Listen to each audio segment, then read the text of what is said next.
Bobby Steenberg in court. Jay Turner alongside John Butler for tonight's broadcast. Jake Norris is our studio producer tonight, with BC Live providing the live stream. And this is the Don Franklin Glasgow countdown to tip-off. In Game 1, the Trojanettes, coming in at 19-2, have been ranked number 1 in the 4th region all season long, with the Cumberland County Lady-Panthers at 15-4. They've been rated number 2 most of the year. Cumberland County's last game was almost 2 weeks ago when they defeated Warren East 74-59. Out of District 16 with the likes of Metcalfe County, Monroe County, Clinton County, and Russell County, the Lady Panthers are favored to win the 16th district title. Currently, they are 5-0 in District 16 with 2 wins over Clinton County by 24 and 25. They have a 28-point win over Metcalfe County, a 13-point win over Monroe County, and an 8-point win over Russell County. Now, their 4 losses are to Edmondson County by 16. They lost to Russell, who's out of eastern Kentucky, by 20 points. They lost to Jackson County, Tennessee by 11, and then lost to Metcalfe County by 11 in the All-A 4th Region tournament, but that did not count as a district game. They are 8-1 versus 4th Region teams, but 5 of them are to 16th district opponents. They do have a 7-point win over Franklin Simpson back early in the season, a 32-point win over South Warren, and a 15-point win against Warren East. Now, Barren County is 22-3 in the series, dating back to 1999 against Cumberland County. The Lady Panthers' 3 wins came in regular season games in 2007, 13, and 15. And to add some history to that, which we will never forget, it was also 2007 that a John Butler coached Trojanette team got past Cumberland County 53-51 on a butt shot by T.J. Thomas at the 4th Region tournament, which sparked the run to the girls' Sweet 16. Trojanettes' last game against the Lady Panthers was in last year's 4th Region tournament, which Barren County won 52-39. They did have a preseason scrimmage here back in November, and Cumberland County has 4 players that average double figures. This is a competitive week for the Trojanettes, as with these 3 games tonight, number 2 Cumberland County. Tomorrow night it go to number 4 Franklin Simpson, which has another Tennessee transfer who is a very good basketball player, which makes them even a stronger contender for the region. And they go to number 3, Allen County Scottsville on Saturday night.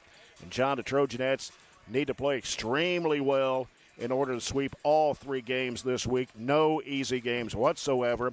The question is, will Cumberland County be rusty since they haven't played since January 20th? Yeah, that's a good question. Yeah, this is the best week of the year in terms of competition. Arguably, Cumberland, Franklin, and who is it on Friday? Allen? Yeah. Allen on Saturday. Yeah, Allen on Saturday. Cumberland, Franklin, and Allen are 3 of the top 5 teams in the region.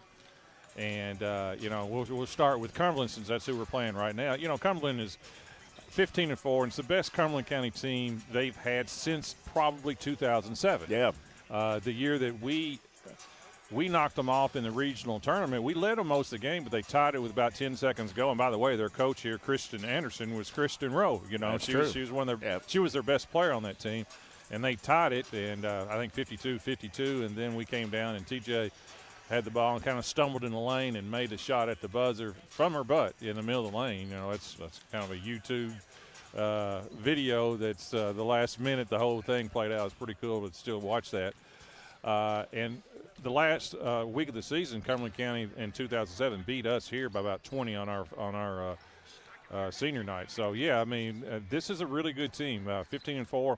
Just look at some of the teams you mentioned. Some of the teams I thought their best wins probably Pulaski County.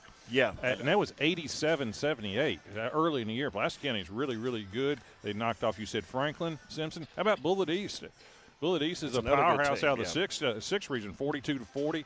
And they've split with Metcalfe. So what I like about their team is she has gone out and played good.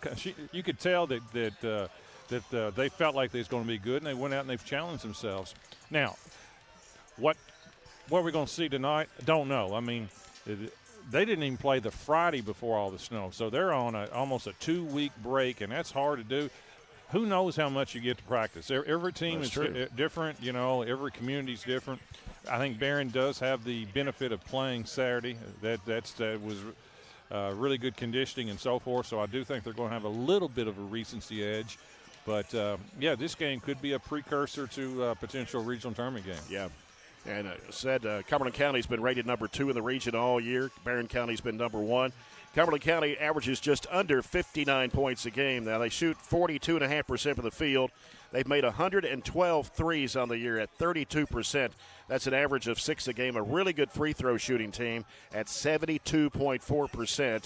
And they average 29 rebounds. Barren County is averaging 62 points a game, and they shoot 41.2% from the field. But Barren County's made 148 threes this season, and shooting at 64.3% from the foul line, averaging 31.6 rebounds a contest. And in that game against Warren East on Saturday, which the Trojanettes won 69-30, it was eight three-pointers in that ball game. Shelby Bird had 14. Mahala Burton scored 11. Addie Slagle and Layla Harris both had double figures with 10, and that's what you like to see, is that spread out offense and scoring-wise. And you look at Cumberland County, John, they have 4 starters average double figures, but they don't go more than 6 on the bench. They don't, and that's enough generally. If you can go stay out of foul trouble, 6, 7 is probably more ideal, but I just don't know about their conditioning right here. They could wear down a little bit. You have to think you're not going to be real sharp. It's impossible to take 2 weeks off of basketball and be real sharp. So we'll see. I think the other unusual thing about Cumberland County is this is kind of old school. They're juniors and seniors. Yeah. I mean, they've got 6 seniors on this team. This is an experienced team. Sometimes when you think of Cumberland and the Clintons, you think of, they're going to have a lot of 7th and 8th graders in the lineup. With those 7th and 8th graders, what's different about Cumberland is they started at 7th and 8th graders, and they stayed with it. Yeah. How many times you see teams, players quit throughout the years and so forth. This team, and they gradually got better each year, and that's what I admire about Cumberland County and really Coach Anderson. They took some big-time whippings 4 or 5 years ago. They probably won 4 or 5 games at times, but they kept getting better and better and better, and they stuck with her, and now they're at 15-4, coming off a really good year last year, and with an experienced team. And you mentioned, about every starter, all 5 starters have played since the 7th or 8th grade. They have, and that's rare. And I hope it's a good game. When I mean good, do I think it could be close? Probably could be close. I just don't know with all this layoff how clean it's going to be in terms of made shots and so forth. That's the thing I don't know. And I will say this before the game, because I don't want to be a second guesser after the games. Whatever happens in this game, whether Barren wins by 20 or gets beat or it's close or whatever, I don't know how much you can take from this one and apply it if they play again 3 weeks from now. Yeah. It's just the circumstances are so unusual. And they could possibly wind up in the regional tournament playing each other. You just don't know right now. Easily. I definitely think Barron's going to be there. The Cumberland County, I think they're the best team in that district, but that district is crazy. That's correct. I mean, it's chaotic. It's a chaotic district, with Metcalf, Monroe, Russell. Clinton's probably the weakest of the 5. Clinton is the weakest. That's exactly right. And, whoever probably draws them will be a heavy favor. But everything else, well, you just don't know. Yeah. That's some of our keys to the game, brought to you by J&J Sales. We got the starting lineups of tonight's first game, the Trojanettes and the Lady-Panthers here at Barren County High School. We'll take a 2-minute break, back with the Lakeside Recycling starting lineups as you're following Trojanet basketball on 104.7 FM WCLU Sports.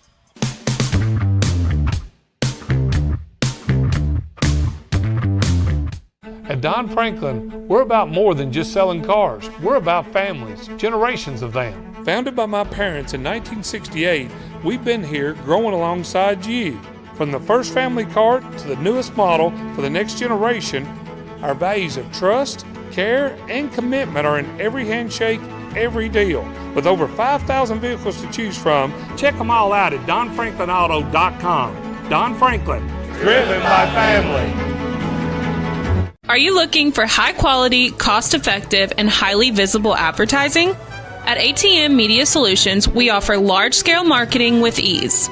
We have 4 LED billboard locations: Highland Pharmacy in Sonic, the intersection of 31E and Trojan Trail, Highway 90 East, Burkesville Road, and our newest location in front of Gondolier. Call 270-629-4542 to get a quote today. ATM Media Solutions. Advertise with ease.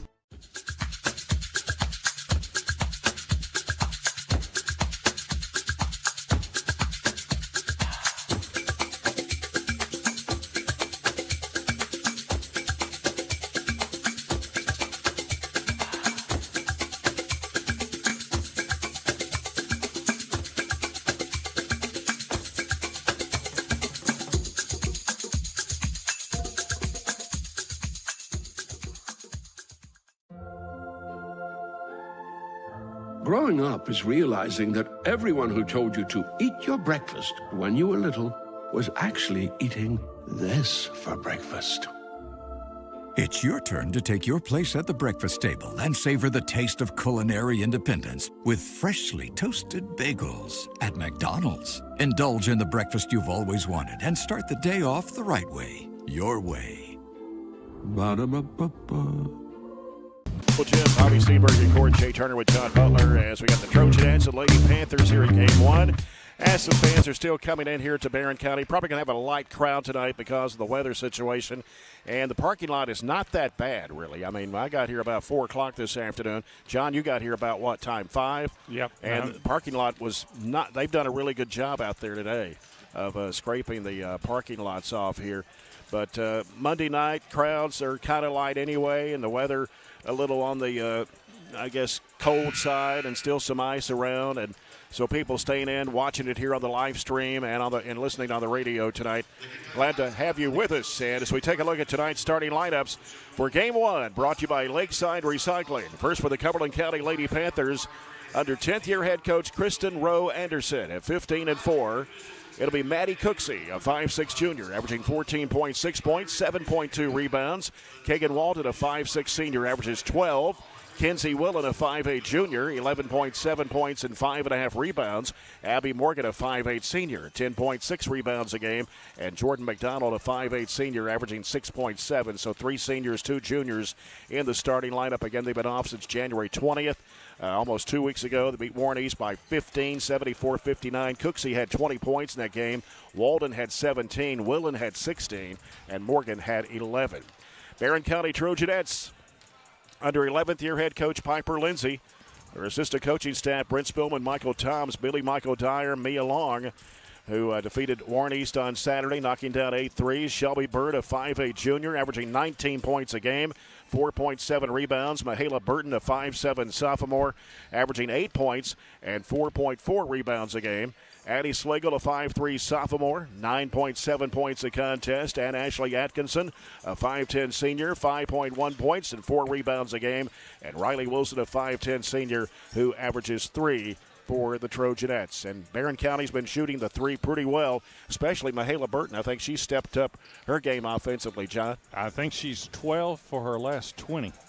So, yeah. That's 60%. Yeah, and I think it's the biggest change in the Trojanettes as the year's gone on. A prolific now three-point shooting team. And I think at times maybe there was a little reluctance or maybe some doubt a little bit, but their three-point shooting is probably arguably the strength of their team, that in defense. But I just know it's almost impossible in today's time to win unless you've got a 6'6 giant on the inside. That's true. If you can't make threes.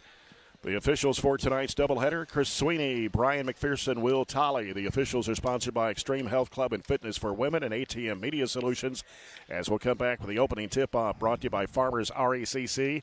And our first quarter of action brought to you by Raphael Sports Bar. We'll take a 2-minute break and return with a tip-off as you're following Trojanet basketball on 104.7 FM WCLU Sports.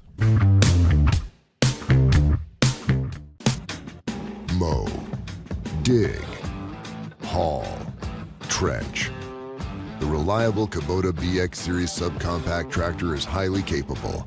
A smooth hydrostatic transmission makes for easy operation and versatile attachments that help you handle the job. The Kubota BX Series is the #1 selling subcompact tractor in the U.S. Talk to your Kubota dealer to schedule a demo. Your local Kubota dealer is J&J Sales on the corner of West Main and Reynolds Road in Glasgow. It's been an amazing 33 years. I've been blessed to have someone by my side that I can count on no matter what.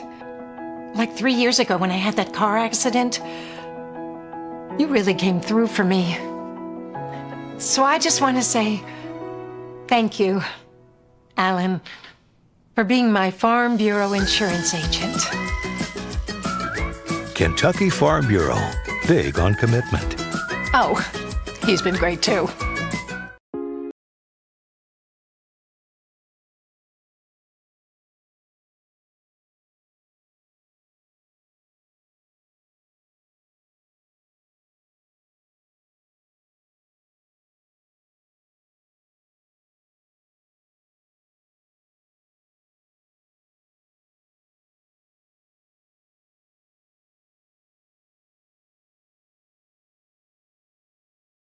SCRTC. Our dental health plays a vital role in our overall health. Practicing good dental hygiene is especially important for children. When was your child's last checkup? Riley Dental Group is invested in making sure you and your family have the healthiest smile possible. They understand a dental visit may prompt anxiety or nervousness, but Dr. Riley and his team offer a variety of solutions, including a comforting and friendly visit from Bennett, their therapy dog. Call Riley Dental Group for an appointment, 651-5939. Here is Joey Bunch, our public address announcer, giving out the starting lineups of tonight's game. Cumberland County Lady-Panthers in all green tonight with gold numbers, or call it yellow. Panthers across the front of their jerseys and the gold numbers. Barren County to our left, their home white with Trojanettes across the front of their jerseys scripted out. Got the gold numbers outlined in burgundy. And a few games tonight. Allen County Scottsville girls and boys hosting Macon County, Tennessee. Bowling Green boys and girls are at Greenwood tonight, and that's a big District 14 doubleheader. Very big one, yes. And I would think the boys' game will be interesting to see how that comes out. Bowling Green knocking off Warren Central. Yeah. Clinton County girls are at Casey County tonight. Russell County boys are at Hancock County. And Monroe County boys hosting Taylor County tonight. Glasgow was slated to play Edmondson County tonight, but that game got canceled and moved to trying to get another date on that one. I think the girls have been rescheduled for February 14th. Hart County games were canceled tonight as well. And that's really all there is going on tonight. Of course, Caverna Colonels losing the state All-A tournament to Lyon County last night, 49-46 up in Owensboro. Yeah, tough one. I think they led most of the game as well. They did. It's hard to play two games in one day after a week layoff. Of course, Lyon County had to do the same thing. That's true. That is true. Barren County, Cumberland County, the top two girls teams in Region 4 going at it here on a Monday night. Barren County be moving left to right as we see it. It's opposite if you're watching to the live stream, as the Lady-Panthers will go right to left from our vantage point here behind the scorer's table. It's Coach Piper Lindsay huddling in with her starting five, giving last-minute instructions here to her team.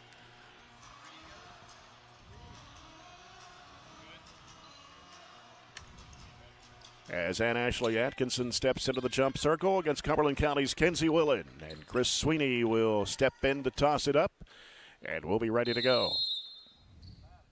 Here's the toss, the tap control by Cumberland County. And they will set things up as Abby Morgan plays the point against Mahala Burton. Ball knocked away by Wilson, loose ball get kicked, but it's chased down there by Cumberland County's Walden. And with it now is McDonald. McDonald feeds it off to Willen. Willen turning, throwing it underneath, and a shot put up and in by Morgan. Well, that's a nice set play. You don't really see that post player to rub off another post player for a shot. Back cut. Yep. Here's Addie Schlegel cutting into the key, bounces it off to Atkinson. Hands it off out there to Bird. Bird trying to penetrate with a spin move in the lane. Spins back left, fall away, off-balance shot is no good. And a rebound comes off to Cooksey. Long pass down the floor. Willen steps back, shoots the three ball. It is no good. Rebound comes off to Schlegel for the Trojanettes. Schlegel into the front court with it. Stops, gets back behind the arc, throws it over to Burton. Burton now putting down the dribble, trying to drive against her defender, which is Walden. Puts it up to the baseline and hits it. Boy, she's playing with a lot of confidence. That's a step back, too. Yeah. As Cumberland County breaks the pressure, but they throw it away. The pass too wide for Walden. It goes out of bounds. I think you're going to see a little pressure, full court pressure by the Trojanettes, just because of the lack of depth for Cumberland County. Try to wear them down a little bit. Atkinson, left side of the corner to Bird. Shelby Bird out to Addie Schlegel. She wants to drive, got around her defender, scoops up the shot, and got it to go. Here's the press by Barren County. Almost stolen away by Atkinson. But Cumberland County breaks the pressure. Underneath, here's a layup that is up and in for Walden. That's what you're supposed to do against the press. Try to break it and score. Tied is it up at 4 apiece. 6:20 to play, first quarter. Here's Burton across the key. Hands it off to Schlegel. Schlegel steps back, shoots the three ball. It is no good. Long rebound, chased down. Bird's got it offensively. Throws it back up from 8, and she got it. 6-4 Trojanettes. We played 2 minutes of the opening quarter. As McDonald gets it across, bounce pass underneath. There's a shot put up and in by Cooksey. It's a great job of press breaking that time. Get the ball in the middle, 3-on-1 fast break, and finish. Ties it at 6. Burton with a basketball for the Trojanettes. Dumps it down low in there to Bird. Trying to backtrack in. And a lot of traffic there. Forced up the shot. Wilson missing the shot. Got her on rebound. Back deck. Slagle for 3. No, it's off to the left. Long rebound comes off to Walden for Cumberland County. Walden bounces it off on the left side. Chasing it down is Morgan. Morgan working against Mahala Burton. Gives it off the right side there to McDonald. McDonald will bring it back out front against Addie Slagle. Now takes it to the right side. McDonald bounces it down low into the corner there to Cooksey. Here's a shot out of the corner for 3, and it's in there. That's her 24th three-point make. She shoots about 40% from behind the arc on the season, and Cumberland County leads it 9-6. Atkinson to the lane. Off to Wilson, losing the handle of the basketball. Coming up with it is Willen. Hands it off to Cooksey. Cooksey into the front court with it for the Lady-Panthers. Will bounce it off out front to McDonald. And she'll set it up against Addie Slagle. Going to have Hannah Bragg check into the game here in just a second for the Trojanettes. McDonald with it against Addie Slagle. Out top is Morgan. And ball got away and out of bounds off of Atkinson. And now Hannah Bragg will check into the Trojanet lineup. 6'2 senior, averaging 3.7 points and 5 rebounds a game. Doesn't take long to watch, and you can tell Cumberland County's pretty good. Yeah. Now, whether or not they can keep this pace up, we'll see. They forced it in underneath there. Stolen by Slagle underneath the basket. Bird will fire it off to Atkinson. Long bounce pass left corner. Burton going up the baseline. Reverses it up and in. How about that one? That was a heck of a play that time. That was not an easy shot. Could be a play of the game right there. And going up against Bragg. The shot is blocked. Oh, late whistle foul on Hannah Bragg. Well, that's what you want on the back end of that diamond press is if you can have somebody who can alter or block shots at the end, that's kind of what you want, but they're going to give that foul to Bragg. And this is a team that shoots the free throws really well, 72.5% for the line. The first one good for Walden. She shoots 70% on the season. 10-8, Cumberland County, 4:26 to play, first quarter. Walden back up at the line. Her second free throw shot is on the way, and it's good. See, wow, got a good follow through. Yeah, 11-8. Lady-Panthers lead it. Pass knocked away out of bounds here at midcourt by McDonald. Well, they are in full man, except they're in full denial to Shelby. They're giving no help off her. Yep. And Mahala Burton off to Atkinson on the right wing. Atkinson sends it inside there to Bragg, down low, trying to make a move inside. Can't, gives it back out to Slagle.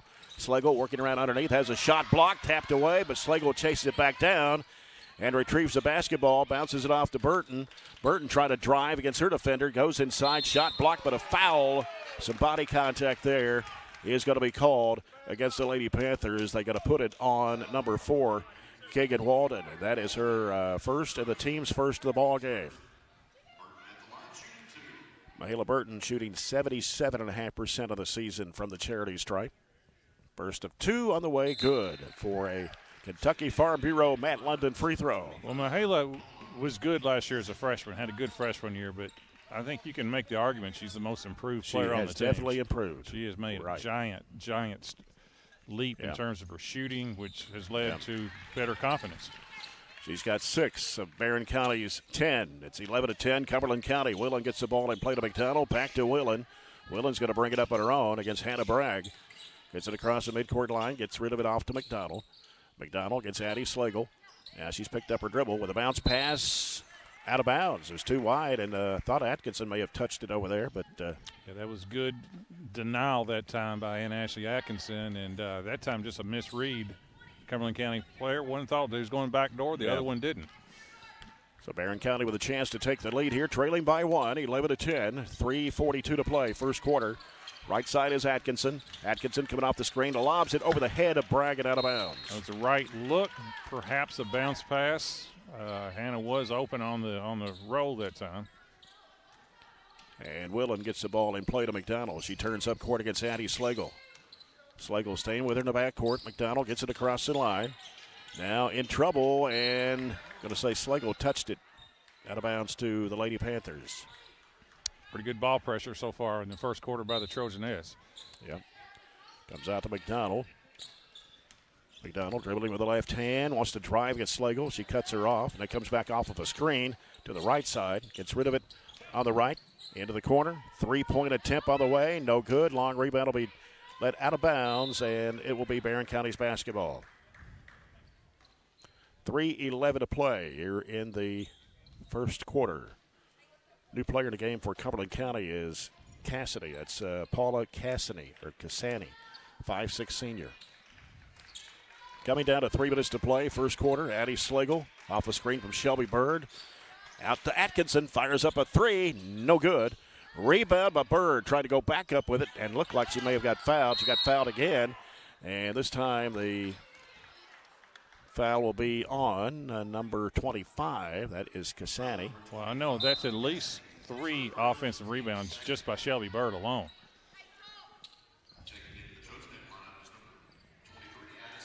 Addison McFall is checked in for Ann Ashley Atkinson. Here's Slagle, wide open 3-look in the air. Bingo! Yeah, that was a defensive mistake by Cumberland County. You don't want to leave Addie Slagle alone from the top. And that's the first Riley Diddle Group 3 of the night for Barren County. Stolen away by Addie Slagle. Got it behind her back. It kind of launched, but behind her back there, and finally was able to get rid of the basketball. Here's McFall. Out and out of Burton. Now between the circles. 2:27 to go. Here's Slagle again. Thought about the three. Out to Bragg. Now here is Burton driving into the lane. Kicks it back off in the corner. 3 in the air. Yes! Yeah, that's a great pass that time by Burton on the penetration. And then obviously the knockdown corner 3 by Slagle. 2 back-to-back threes for Addie Slagle. It's 16-11 Trojanettes. With a basketball at the left elbow, Cooksey twisting, turning around, working against Bird with a bounce pass in the corner. Up the baseline is Walden. Leaves it in the corner for a high arching 3. No good. Rebound comes off to McFall for the Trojanettes. McFall into the front court. Left side it goes to Burton. Burton takes it down to the corner. Back out to McFall. Penetrating in the lane. Throws it off to Slagle. Curling to the lane. Backing up for a 15-foot shot. Bounces high off the rim. And the rebound comes off to Cooksey for Cumberland County. Knocked away by Bird at midcourt out of bounds. And Ashley Atkinson comes back to the Trojan end lineup for Addie Slagle. Giving her a little breather here. 2 back-to-back threes for Addie Slagle to push that lead out to 5 for the Trojanettes at 16-11. Yeah, plus their ball pressure has been really good on the point.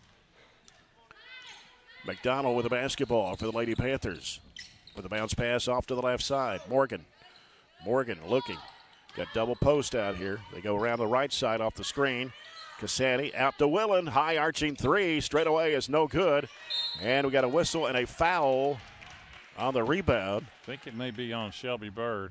Yep. And that'll be her first and number 2 of the Trojanettes here in this quarter with 1:18 to play. She's trying to box out. Not a bad box out. Willen left to the bucket. Going to have to hurry. Just lobs it out there, and catching the basketball is Morgan. She's defended by McFall. Drives against McFall. In the corner, Willen with a 3-point attempt. Got it. Yeah, it's good offense. Again, that's penetration, kick to the corner. Willen's actually their best 3-point shooter. That's number 43 from behind the arc of the year for Willen. Here's McFall. And working with it left side. Burton has it partially blocked. Goes underneath to Atkinson, and she puts it up and in. Yeah, very fortunate on that one. That was a blocked shot that went right to the right player for the Trojanettes. 18-14 the score. 44 seconds to go, first quarter. McDonald with it for Cumberland County. Working to the left side. Hands it off out there to Morgan. Morgan working against McFall. Drives the bucket. Whistle and another foul. Going to give her and one. Let's see here. They're going to put it on Shelby Bird. And the shot will not count, apparently. I would be begging for that and one continuation, but they did not give it to her. Yeah.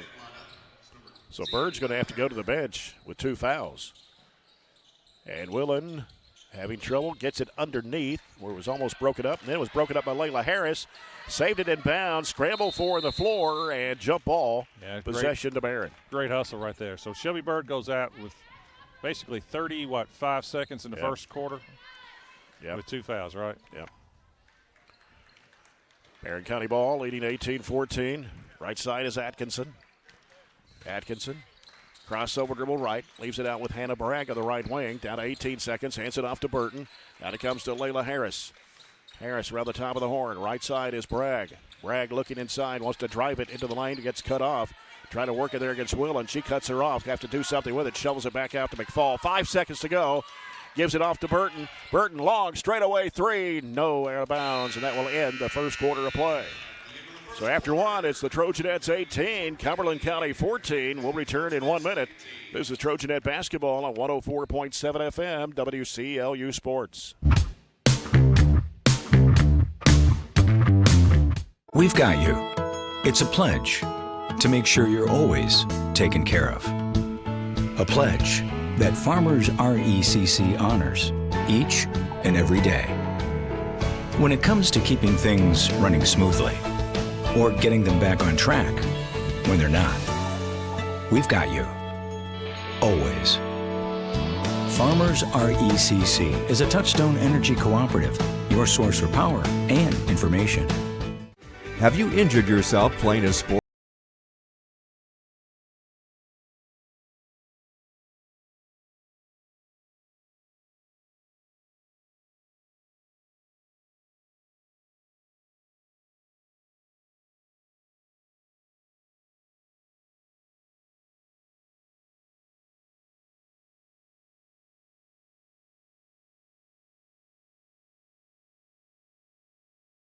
Services.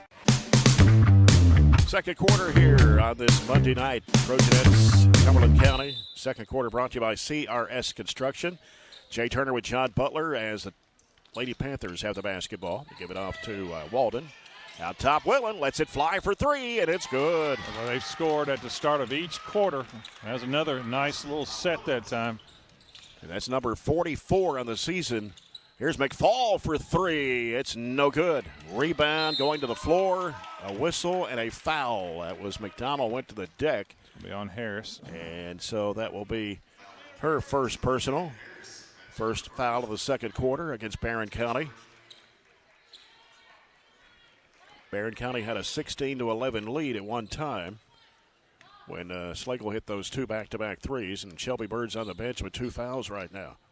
Here's McDonald with the basketball, dribbling left against Slagle. Dumps it down there to Willen, and she puts it in. Yeah, another set. Good back screen that time. Set Willen up perfectly on the block. Cumberland County back on top, 19-18. Slagle, right side Bragg. Out top Harris, lets it go straight away. Good! Boy, another player that's really improved as the year has gone on, Layla Harris. She's had double figures the last 2 ball games. She had 10 at Warren East on Saturday.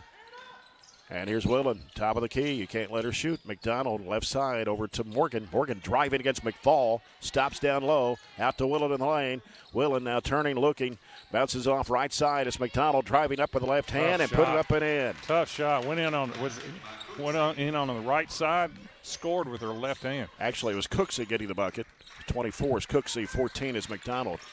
Here's McFall. Three. Boom! Yeah, it looked good the whole way.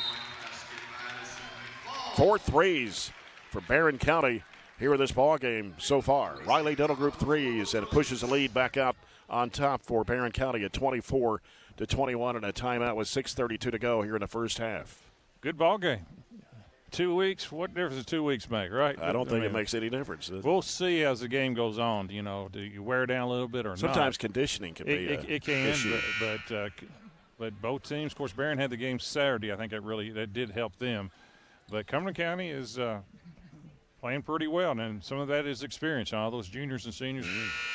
Tell you what, they're hard to beat in the half court. They run a lot of good stuff. A lot of different set plays. You know, today's game, a lot of people just run motion. You don't see a lot of sets. Cumberland County is a little bit opposite. They don't run a lot of motion. They run a lot of different sets. Willen gets the ball in play to McDonald. Lady-Panthers as Addie Slagle, guarding McDonald out front. Hands it off out there to Morgan. Morgan dribbling to the left side. Little weave going on out there. Willen, defended by Atkinson.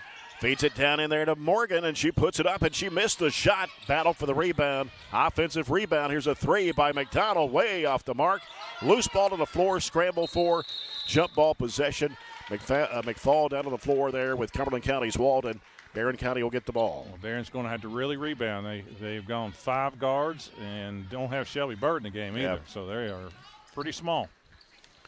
Atkinson with it, top of the key. Trying to drive, got tripped up. and a foul going to be called against Willen, and that is her first and the team's first of the second quarter. Going to send Ann Ashley Atkinson to the free throw line, a 62% foul shooter on the year. Bowling Green, Lady Purple's leading Greenwood 12-8 at the end of the first quarter at Greenwood. First shot's good for Atkinson on a Matt London KFB free throw, 25-21, Trojanettes. Second shot on the way for Atkinson is no good, and the rebound comes off to Cooksey. McDonald with it in front court for the Lady Panthers. Works against Slagle. Gets a screen from Willen. And Atkinson had to slice off on her. Then Slagle picks her back up again. Morgan with it. Off a screen by Willen. Lost the handle. Chasing it down. The ball hit the sideline right in front of Barren County's bench. That was great defense that time by Atkinson. Did a great job of jumping out and hedging, and then one quick switch. That was tremendous defense that time by Ann Ashley. Here's Michaela Burton with it for the Trojanettes. Left side, McFall. McFall heading into the paint, going up strong with it. Puts it up too strong against the glass. Chased down by Burton to the left corner. And she circles around, throws it off to McFall, the right side. McFall looking. Now out to Harris. Fakes the three. Cut off. Gives it back out to Burton. Bluffs the three. Now outright it goes to Atkinson. Now back out to Layla Harris. Harris working around out front. Back over to Burton. 5:10 to go first half. Barren 25, Cumberland County 21. Atkinson, three-pointer in the air, no good. And a rebound, all Lady Panthers underneath, but then Harris tried to rip it away, but she's going to be called for the foul. Going to be on Harris. That's her second. So 2 fouls on Harris. Shelby Bird is on the bench with 2 fouls. Hannah Bragg will come in for Layla Harris. 3 minutes gone here in the second quarter, 25-21. Barren County with a lead. Morgan has the basketball for the Lady Panthers. Works against McFall out front. Goes off to the right side. It's Willen on the wing and a give and go. Back underneath and a shot put up and in by Morgan. And outstanding pass by Willen as well. 25-23. Burton trying to drive. Gets cut off in the lane. Reverse it back out to McFall. McFall looking. Puts down the dribble. Back over the left side. Burton. Out top, it's Atkinson. Atkinson being defended. Slagle on the right side. Slagle out to McFall. Drives into the lane. Back out to Slagle. Left to the lane. Can't shoot. Back out to McFall. 3 in the air is no good. And a rebound to Willen for Cumberland County. Chance here for the Lady Panthers to tie it on a 2 or take the lead on a 3. Willen, right side. Morgan. Morgan back to Willen. Defended by Bragg. Now they get rid of it to Cassani, who's back in the game. Drives against Slagle, kicks it back off right side, driving into the paint, going underneath with a layup. Good from the left side. Boy, tough shot. Is Morgan. Left-hand reverse. Ties it at 25, 3:50 to play in the first half. Burton with the basketball out to Slagle. Slagle gets rid of it to Bragg. Right side, McFall. McFall out to Burton. 3 if it goes. Yes! Tell you what, this game is played at a daggone pretty high level. All three baskets here in the second quarter are from behind the arc for the Trojanettes. Back on top, 28-25. Willen, she'll try a 3. No good. Rebound comes off to Atkinson. Atkinson on the left side over to Burton. Burton stopping. Here's the lob down to Bragg. Trying to save it. Threw it right toward Coach Anderson. And so it's out of bounds to Cumberland County.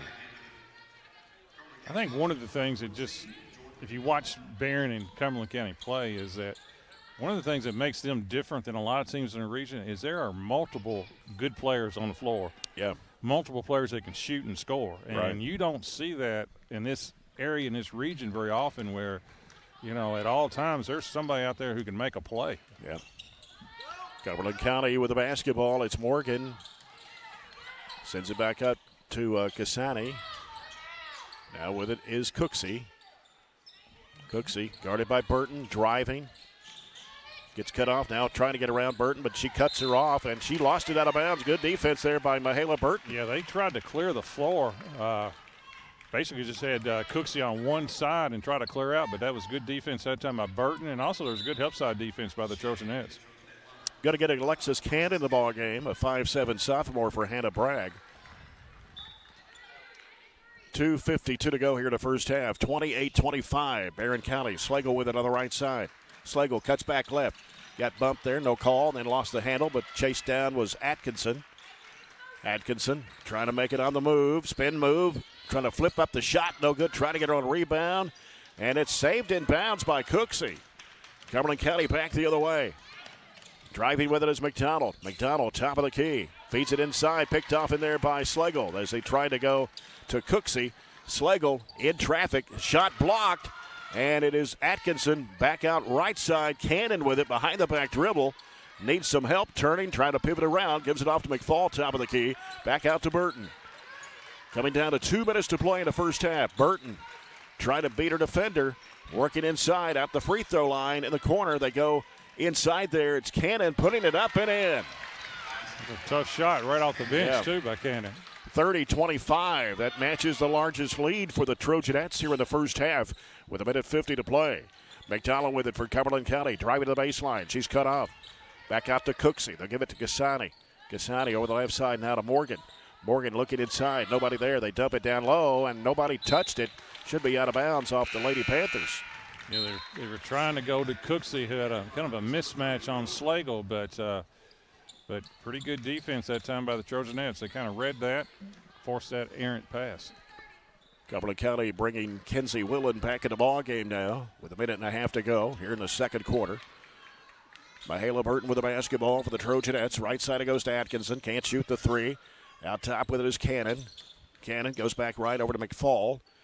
Now McFall out top. Here's Burton with it once again. Back to Atkinson. Atkinson defended by Cooksey. Out to Slagle. Turns and fires a three. No good. And saved in bounds by McFall in the right corner. Back out to Burton. Burton in the corner. It's Cannon with it now. And back out to Burton with 1 minute to play in the first half. Right side it goes to Atkinson. Atkinson looking for the cutter. Can't get it to Cannon.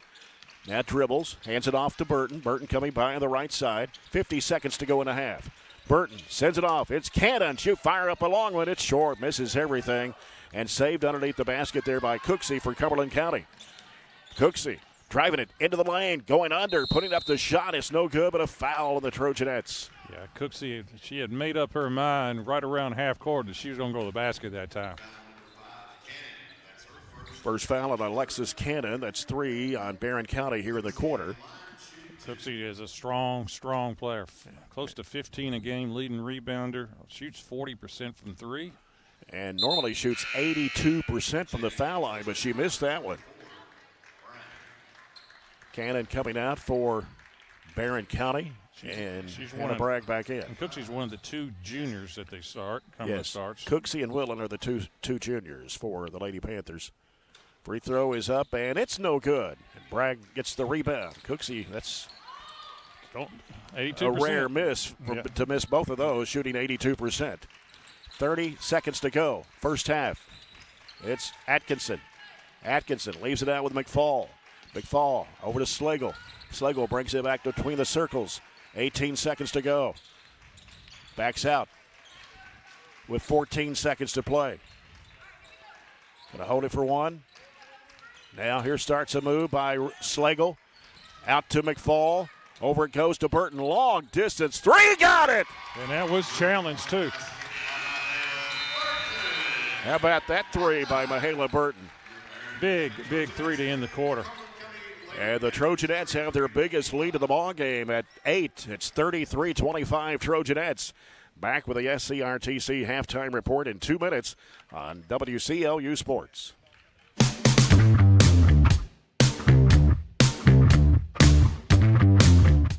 Get in. We're making country great again. Come on. Whiskey River, take my mind. Willie 94.1. You got to have an ace in the hole. Willie 94.1. I'm a hard working man. The Big Willie.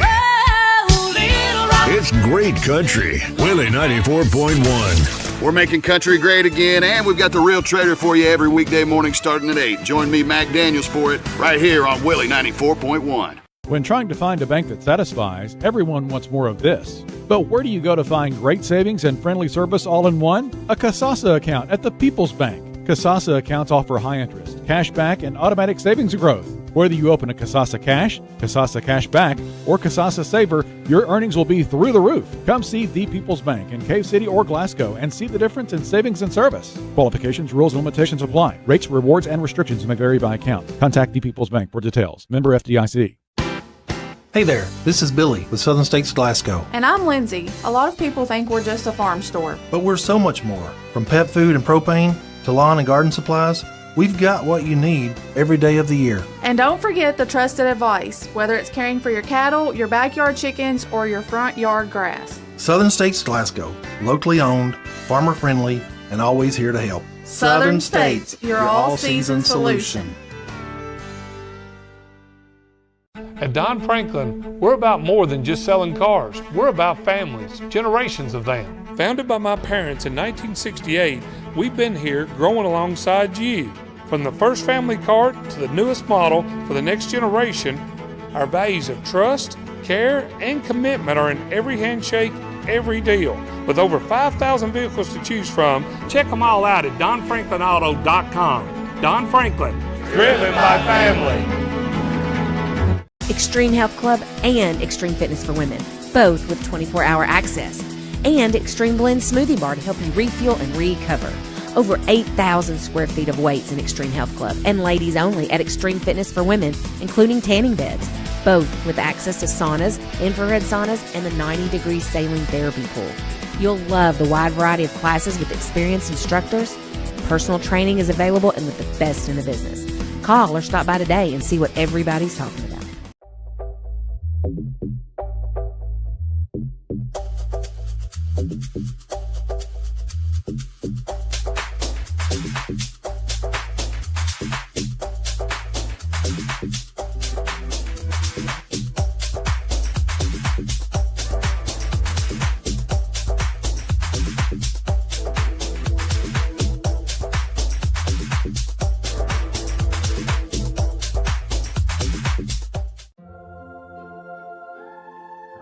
Growing up is realizing that everyone who told you to eat your breakfast when you were little was actually eating this for breakfast.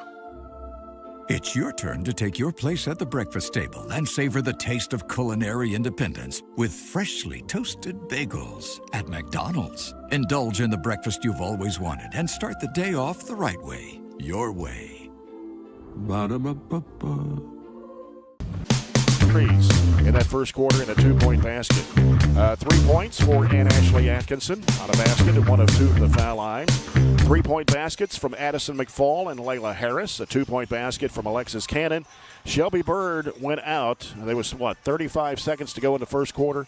Picked up 2 fouls. She had scored 1 bucket and did not come back in the rest of the way. And you see the Trojanettes had done well without Bird in the ball game despite her foul trouble. 33-25, John. Yeah, I think the difference, I think there's 2 things. Number one is just the three-point shooting continues to be a strength of Barren. 6 threes in the first half. Cumberland County has 3. And I think the second one is rebounding. I don't keep the stats on rebounding, but it seemed like Barren had a ton of offensive rebounds and second shots. I thought for the most part defensively, I thought Barren was pretty good, especially on-ball defense, they were good.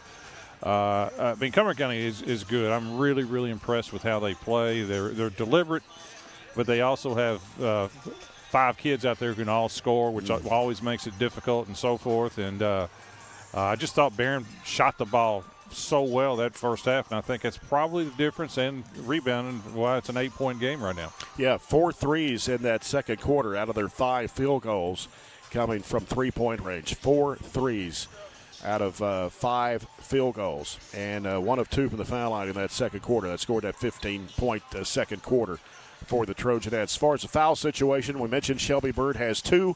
Layla Harris has 2.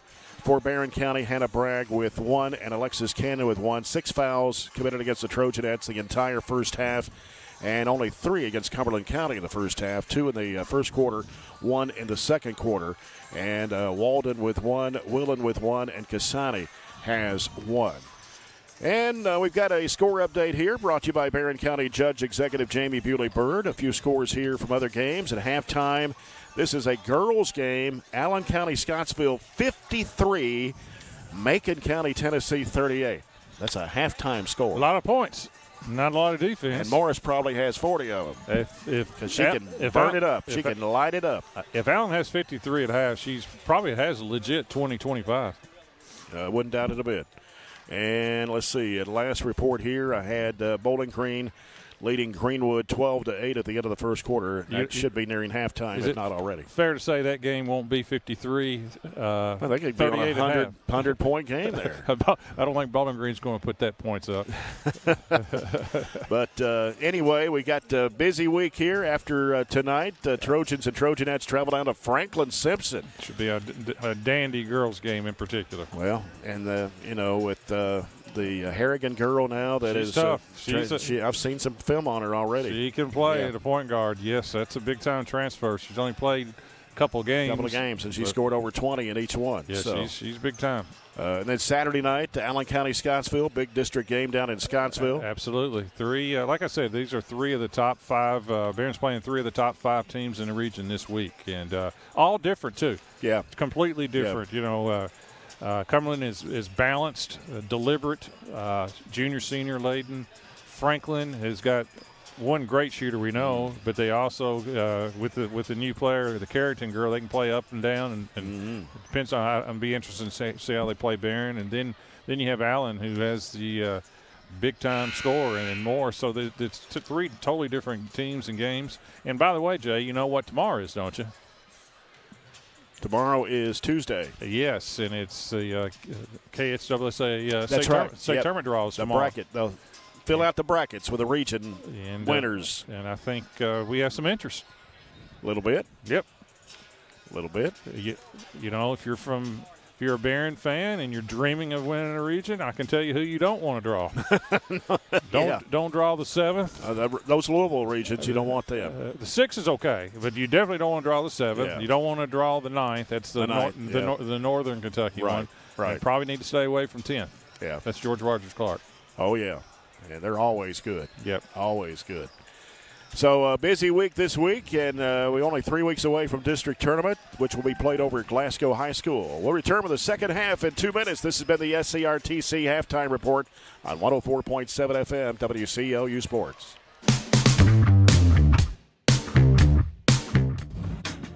Mow, dig, haul, trench.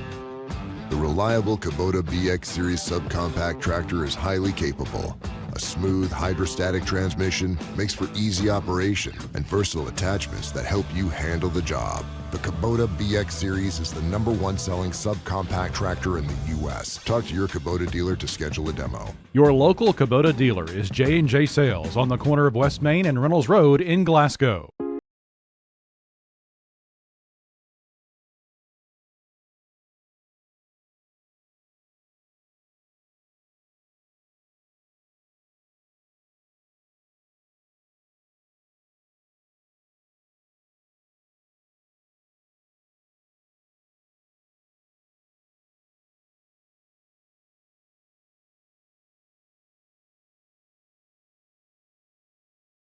RTC.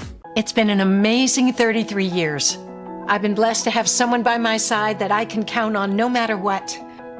Like 3 years ago when I had that car accident, you really came through for me. So I just want to say thank you, Alan, for being my Farm Bureau insurance agent. Kentucky Farm Bureau, big on commitment. Oh, he's been great, too. And it is McDonald with the basketball. Trying to fit it in there, knocked away by Our dental health plays a vital role. Forced the turnover. Then Bird picked it up, gives it off to Slagle. Slagle backs up behind the arc, right side, feeds it off to Burton. Hands it back to Slagle. Slagle off the left side, hands it to Wilson. Wilson gives it to Atkinson. Top of the key, can't shoot the three. They go back over to Burton. Burton now curls around to the top of the key. Works against Morgan. Slagle can't shoot the three and almost threw it away. Luckily, Burton was there to grab the basketball. Cutting back to the left side, drives into traffic, puts up the shot, no good. Got her on rebound, shovels it back to Atkinson, gives it to Slagle. Three if it goes. It does! Well, I tell you what, probably at least 3 threes the Trojans have made have been off offensive rebounds. Riley Dental Group 3-point shot. Addie Slagle, that's her third of the night. And the lead is stretched to 11 for Barren County, 36-25. Morgan with it. Gives it over now to Cooksey. Cooksey hands it off to McDonald. McDonald now to Willett. Willett right side of the key. Back over now to Walden. Walden trying to penetrate in the lane. Knocked it way inside there as Wilson picks up the basketball, gives to Bird. Racing to the basket, puts it up, pitch short. And a rebound in there by Cumberland County. I was going to say 2 back-to-back good defensive plays by Wilson. Yep. And now we got a double dribble called against McDonald. That turns it back over to the Trojanettes with 6:40 to play here in the third quarter. Halftime score, Bowling Green Lady Purples leading Greenwood 27-18.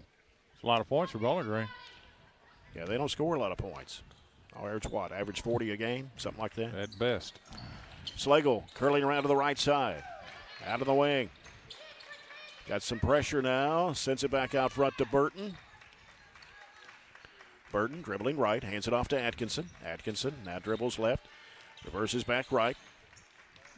Now still on the dribble. Gets it back out front to Burton. Burton goes back over to Slagle. Addie Slagle trying to work it into the key. Shovels it back off to Wilson. Wilson now reversing back out. Gives it to Shelby Bird. Shelby Bird, 18 off balance. Shot! She got it. That was a tough one. That was a contested 2. And now the lead is 13 for the Trojanettes at 38-25. 5:53 to play, third quarter. McDonald having trouble. Dumps it down. Shot put up. It is no good by Walden. And Barren County coming back the other way. Diagonal pass off to Slagle. Down to the corner with it. On the dribble. We'll throw it back out to Burton. Now Burton sends it off to Shelby Bird. Shelby Bird sends it off to Slagle. Left wing 3. No good. Long rebound. Slagle got it in the baseline. Trying to throw it off of Cumberland County. She did. It's out of bounds. Trojanettes will keep it. Another offensive rebound. And right now that's between the threes and just a flat-out lack of rebounding by Cumberland County, and that's why it's 13. Shelby Bird will put the ball in play in front of Barren County's bench down to our left. So it comes out to Mahala Burton. Burton getting some pressure out front from Cassani, who's back in the ball game. Atkinson with the basketball. Out to Slagle. Slagle gives it to Burton. Burton trying to drive with it. She gets cut off by Cassani. Reverse it back out. Atkinson fires up a 3. No good. Long rebound chased down by McDonald for Cumberland County. Barren County's hit 7 threes in this game. And here's a 3 that goes short off the left side of the rim and out of bounds by Willen. Cumberland County wants a timeout. And it'll be a full timeout. 4:55 to go, third quarter. It's Barren County 38, Cumberland County 25. Back in 30 seconds on 104.7 FM, WCLU Sports.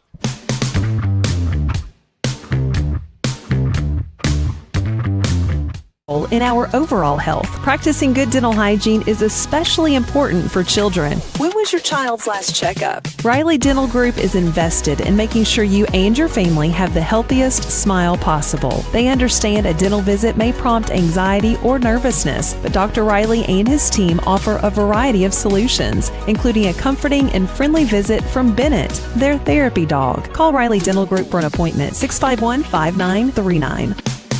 To go, third quarter, Barren County Trojanettes 38, Cumberland County Lady-Panthers 25. Jay Turner with John Butler. Jake Norris, our producer tonight, back at the WCLU studios here in Glasgow. You know what it's like when you lay around all the time for a couple of days, you get a little lethargic, a little slow. Mm-hmm. That's kind of what Cumberland County's looking like right now. They're getting out. I think they're getting tired now. Well, right? I don't know. No, I don't even think they're tired, lethargic right now. That's the rebounding. You know, they're just not going and getting rebounds. Barren much more, I guess you would say, committed right now defensively and rebounding-wise. And I think that's what that timeout was from Coach Anderson. Kind of a little pep talk about getting after it a little bit. Mahala Burton to Shelby Bird on the left side. She's picked up her dribble. Somebody's going to have to come get it. And in trouble. Going to have to do something with it. There's the 5-second count. And no, it's got timeout. Oh, okay. Got a timeout. I was going to say, that's what you want after a timeout if you're a coach and you want a little bit more energy. Now, this timeout is brought to you by the People's Bank and all of our instant replays tonight that you watch on the live stream. Brought to you by the Glasgow Electric Plant Board.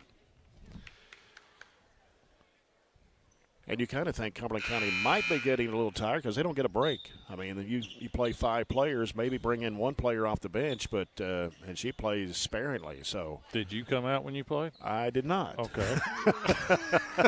Unless I fouled out or something. That's I didn't foul out very much. There you go. Here's Slagle penetrating left of the lane, stops, turns, spins, and puts it up and in. That's a good move inside that time by Slagle. 13 for Addie Slagle. It's 40-25 now, Barren County. 4:24 to go. Third quarter, McDonald out top now to Cooksey. Right side it goes to Cassani. She drives around Atkinson. Had a shot there, didn't take it. Got it back out for a 3. It's Morgan missing the shot. Chased down by Bird. She's got it. Gets rid of the basketball and a long bounce pass over to Atkinson. Atkinson brings it in front court. Gives it back to Shelby Bird. Top of the key. 3. It's off high. And the rebound pulled down by Cassani for Cumberland County.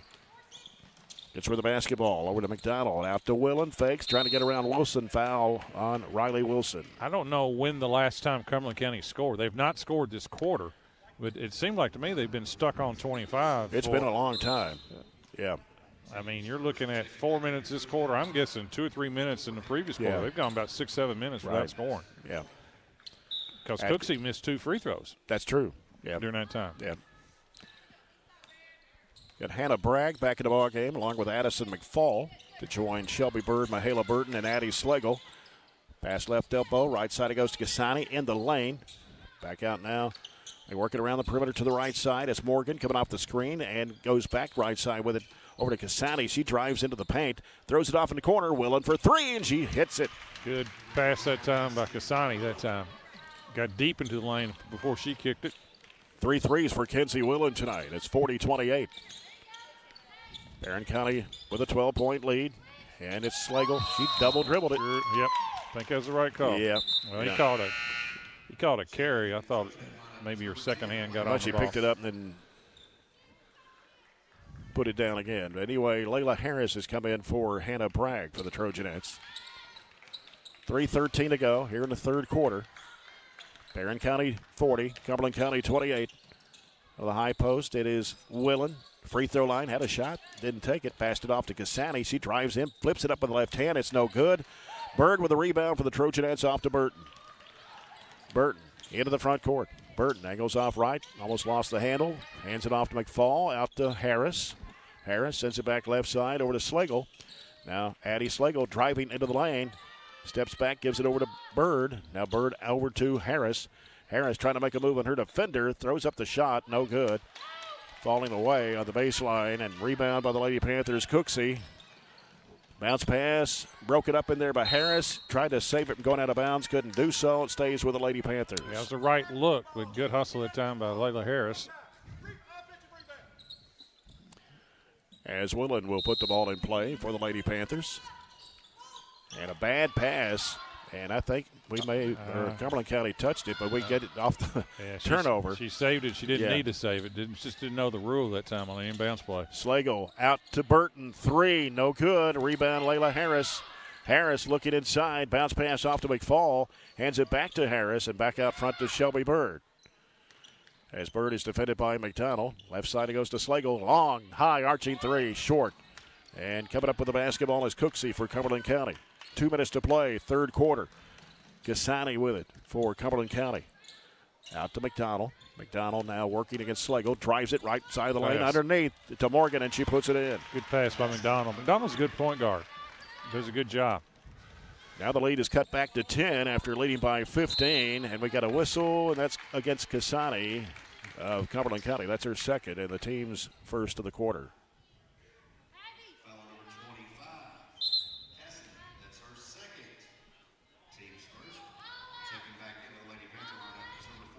Morgan checks out. Walden back in for Cumberland County.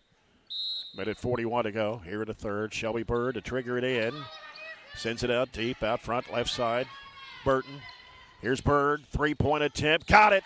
Well, that was a quick trigger off a down screen. That's a hard shot, too.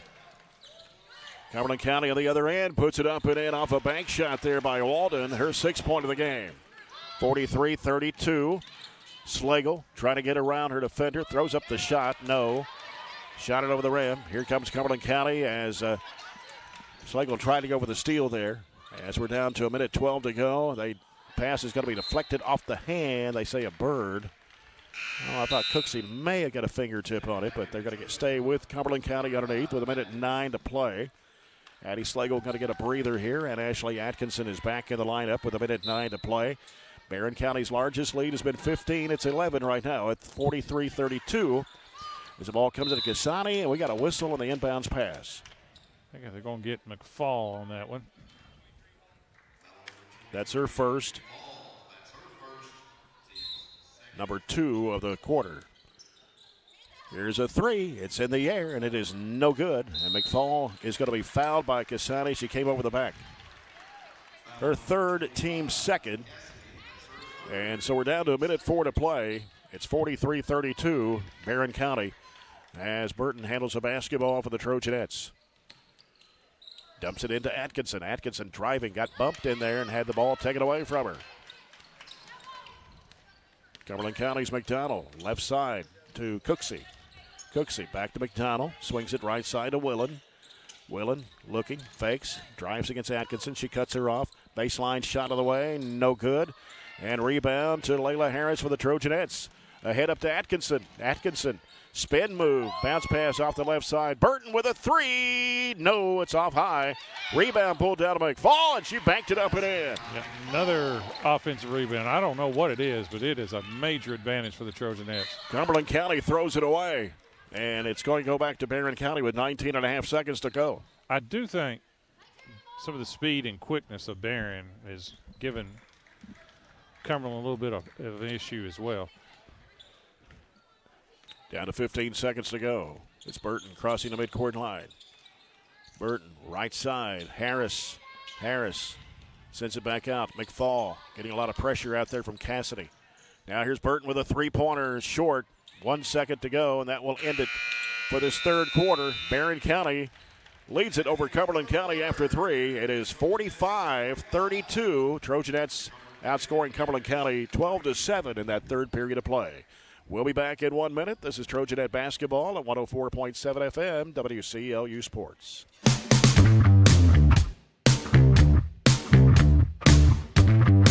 Got you. It's a pledge to make sure you're always taken care of. A pledge that Farmers RECC honors each and every day. When it comes to keeping things running smoothly or getting them back on track when they're not, we've got you. Always. Farmers RECC is a Touchstone Energy cooperative, your source for power and information. Have you injured yourself playing a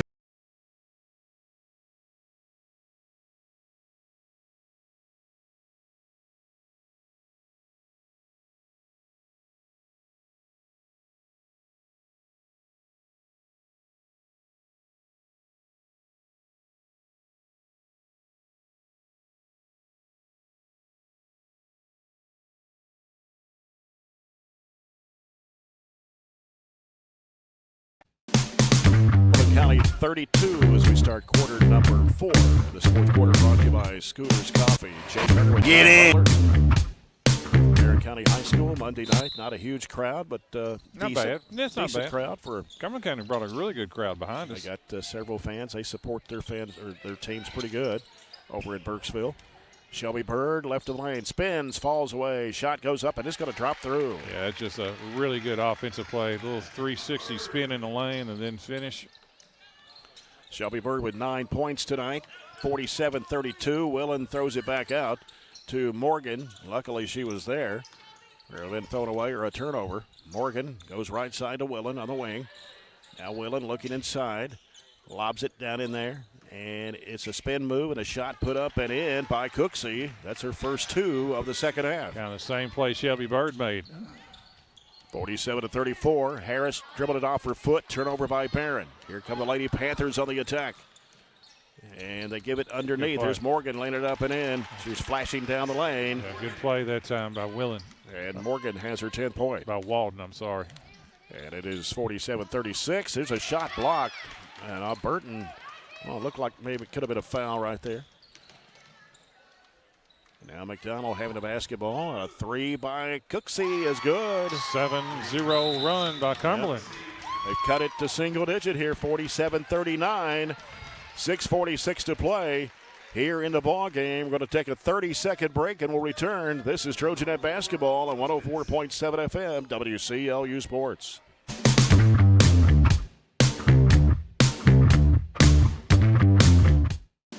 Get in. We're making country great again. Come on. Whiskey River, take my mind. Willie 94.1. You got to have an ace in the hole. Willie 94.1. Hard working man. The Big Willie. Oh, little rock. It's great country. Willie 94.1. We're making country great again, and we've got the Real Trader for you every weekday morning starting at 8. Join me, Mac Daniels, for it right here on Willie 94.1. Trailed 45-32 after 3. And since that 40-25 lead by Barren County, the Trojanettes have been outscored 14-7. That's a sign of a good team. You know, sign of a good team when you get down and not playing very well and then just make a nice little spurt to start the fourth quarter, go on a 7-0 run. Yeah, and Cumberland County only scored 7 points in that third quarter. Now they've scored as many as they did in the entire third quarter within a minute and a half. Here's McFall with the basketball with the Trojanettes. Sends it out top to Atkinson. Fires it down to Hannah Bragg. Working inside there, twisting, turning. Can't shoot. Now he goes with a hook shot and puts it in. She almost has a second thought that time. Yeah. And she got the advantage, and she got a nice little jump hook. She ought to use that more often. 49-39. Trojanettes lead it by 10. 6:18 to go. Cumberland County trying to penetrate. Goes underneath and a shot put up. No, missed the shot was Walden. At point blank, here comes Slagle. Across the key, reverses it, out top now. We've played 2 minutes of this fourth quarter. Here's Hannah Bragg on the right side. Bragg gets with the basketball. McFall fakes, drives, losing the handle out of bounds, but off of the Lady-Panthers. They thought it went off of McFall. Yeah, I think that's what. I think if this was college, we do the let's go to the monitor. Go to the yeah. We're going to challenge that one right there. Not sure that'll ever happen in high school basketball, do you?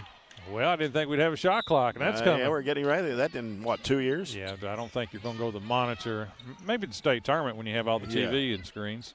Slagle can't shoot the three, but moves in for a 12-footer and got it. Very under control. Nice shot fake and then pull-up jump shot. Leads back up to 14. Yeah, 51-39. 12. 5:38 to go. It's Cooksey. Back out to McDonald. McDonald now goes right side with it to Morgan. Morgan looking, wants to drive, can't. Cut off by Burton. Hands it back off now to Cooksey. 5:26 to play. Left side wing, three in the air is no good. And the rebound's loose on the floor and scooped up there by Willen, and a foul going to be on the Trojanettes. One of the few offensive rebounds that Cumberland County got. Yep. And Bragg, that'll be number 12. 51-40, Trojanettes, 5:17 to go in the basketball game. Here's Burton, works in the front court. Off the right side wing. It's Bragg out top. Bird trying to work inside. Can't. Gives it out to Burton. Three. Bingo! Well, she was due. She missed her last three. And that's her, fifth of the night? That is her third three. I'm sorry. That's Barren. That is number 9 for the Trojanettes in the ball game. A turnover here almost. But Cumberland County as Slagle tried to go for the loose ball. 54-40. Barren County, 4:47 to go. And it's Willen breaking in the lane. A shot put up and in by Walden. Yeah, good offense. That was a nice back cut that time by Walden. 54-42. Slagle with the basketball for the Trojanettes. 4.5 minutes to play. Drives the basket. Scoop shot. No good, but a foul. Got a little Luca in her right there. A little bit Slagle. there. Yeah, that little one-hand flip shot. Yep. And you need a little variety of your game if you're not overly big, too, just to get those shots off. Addie Slagle, 80% foul shooter on the year. Knocks down the first one for point number 16. 55-42, Barren County. Slagle, second toss on the way. Got both on Kentucky Farm Bureau. Matt London free throws. Back up to 14. It's 56-42. 4:26 to play. Willen with it right side against Bragg. Putting down one dribble, now turns and hands it back off there to Walden. Walden will bounce it out to Cooksey. Cooksey trying to make a move. She double dribbled it, didn't she? It looked like it. Just the way she handled it there for a second. Willen for three. It is no good. And a rebound is going to go off of Cooksey and out of bounds. And the ball has gone down all the way to the elevator. Jesse Barton chasing it.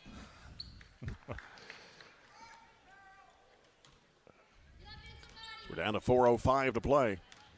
Burton with the basketball for the Trojanettes. Burton works, gives it to Slagle. Slagle still on the dribble, 3:50 to go.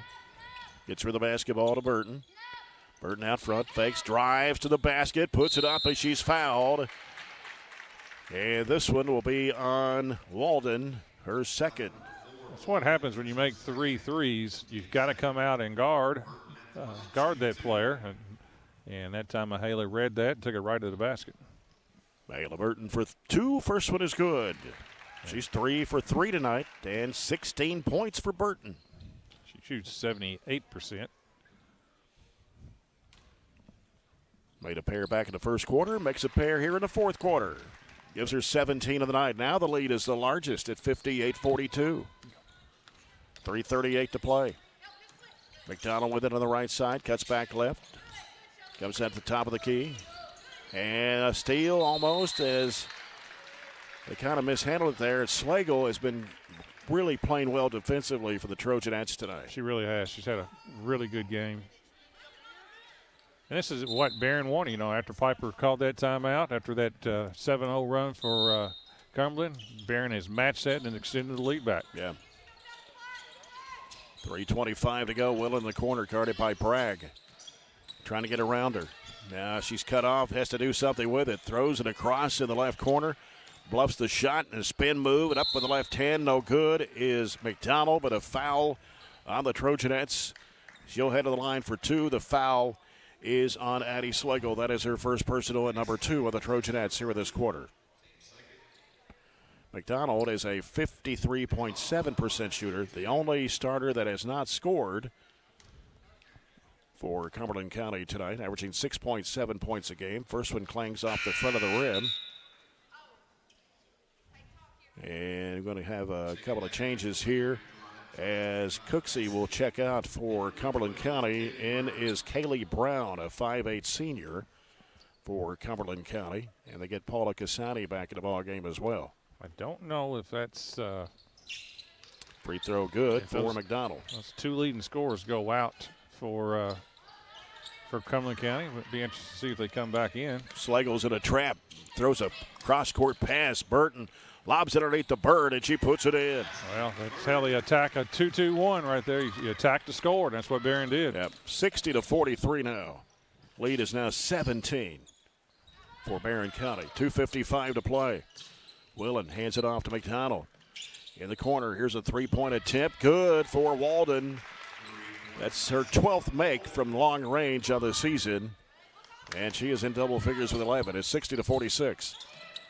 Cross-court pass, it's Atkinson. Throws a one-hand pass off to Bird. Bird drives in, 12-foot shot, good.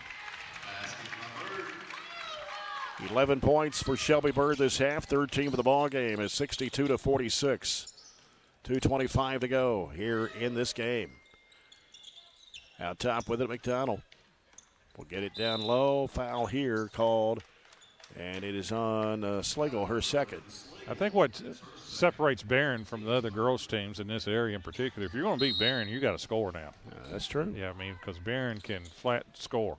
And they get it in on the inbounds pass and a layup for Walden. That's a good wrinkle. 62-48, 2:10 to go. Atkinson in the middle at midcourt. Right side, Bird over to Slagle. Slagle in the corner. Gives it back to Bird. Long range right. Cross-court pass. It's Burton. 3 in the air. No good. Rebound comes off to McDonald for Cumberland County. Down to minute 50 to play. Now she's picked up her dribble. Goes to Walden. Walden leaves it back off McDonald. Almost dropped it out of bounds in the corner. Comes to Cassani. Cassani trying to work against Bird. Drives the basket. Puts it up. No good. Mishandling the rebound was Atkinson. They get it back out for a three-point attempt. That's no good. Atkinson gets the rebound. A minute and a half to play. She's trapped at a foul, or we got a timeout. So we get a timeout here called by Barren County with 1:29 to go. We'll see if this is a 30. It is a full, so we'll take a 30-second break. 1:29 to go. It's Barren County 62, Cumberland County 48 on 104.7 FM, WCLU Sports. I'm Franklin. We're about more than just selling cars. We're about families, generations of them. Founded by my parents in 1968, we've been here growing alongside you. From the first family car to the newest model for the next generation, our values of trust, care, and commitment are in every handshake, every deal. With over 5,000 vehicles to choose from, check them all out at DonFranklinAuto.com. Don Franklin, driven by family. Are you looking for high-quality, cost-effective, and highly visible advertising? At ATM Media Solutions, we offer large-scale marketing with ease. We have 4 LED billboard locations: Highland Pharmacy in Sonic, the intersection of 31E and Trojan Trail, Highway 90 East, Burkesville Road, and our newest location in front of Gondolier. Call 270-629-4542 to get a quote today. ATM Media Solutions. Advertise with ease.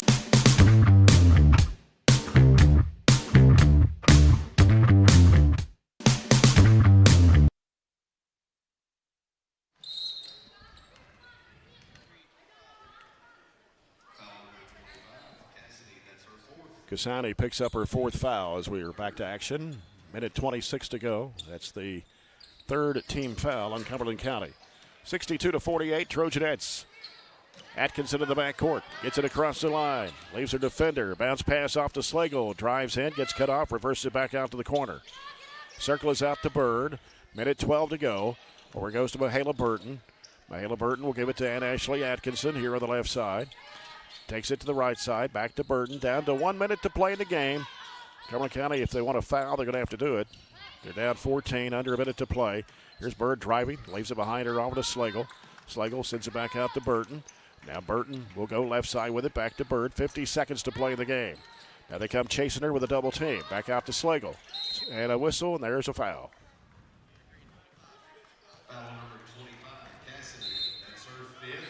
She's going to foul out of the game. Cassani.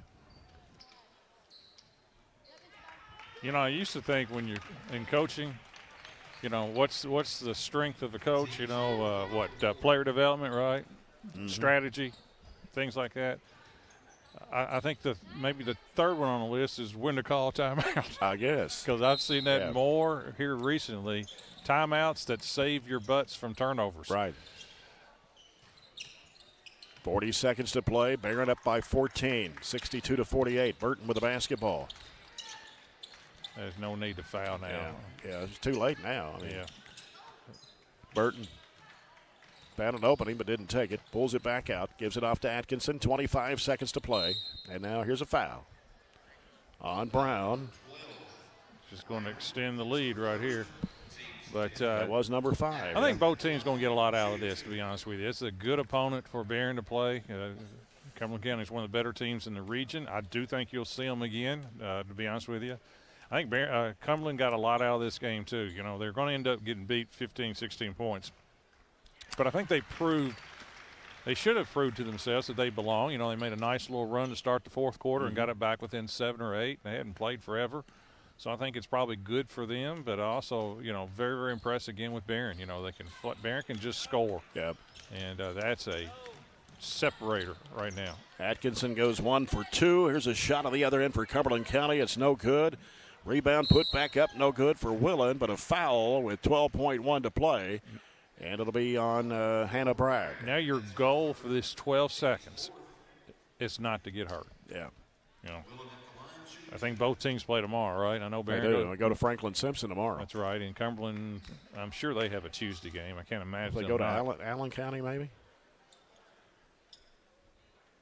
Shot missed by Willen. She'll have one more. And this shot is on the way. It's good. 13 for Willen, 63-49. And it's Burton weaving through traffic there. We'll hand it off to Slagle. And the clock will run out. And Barren County will win it here by a score of 63-49 tonight over the Cumberland County Lady-Panthers as Barren County goes to 20-2 on the year.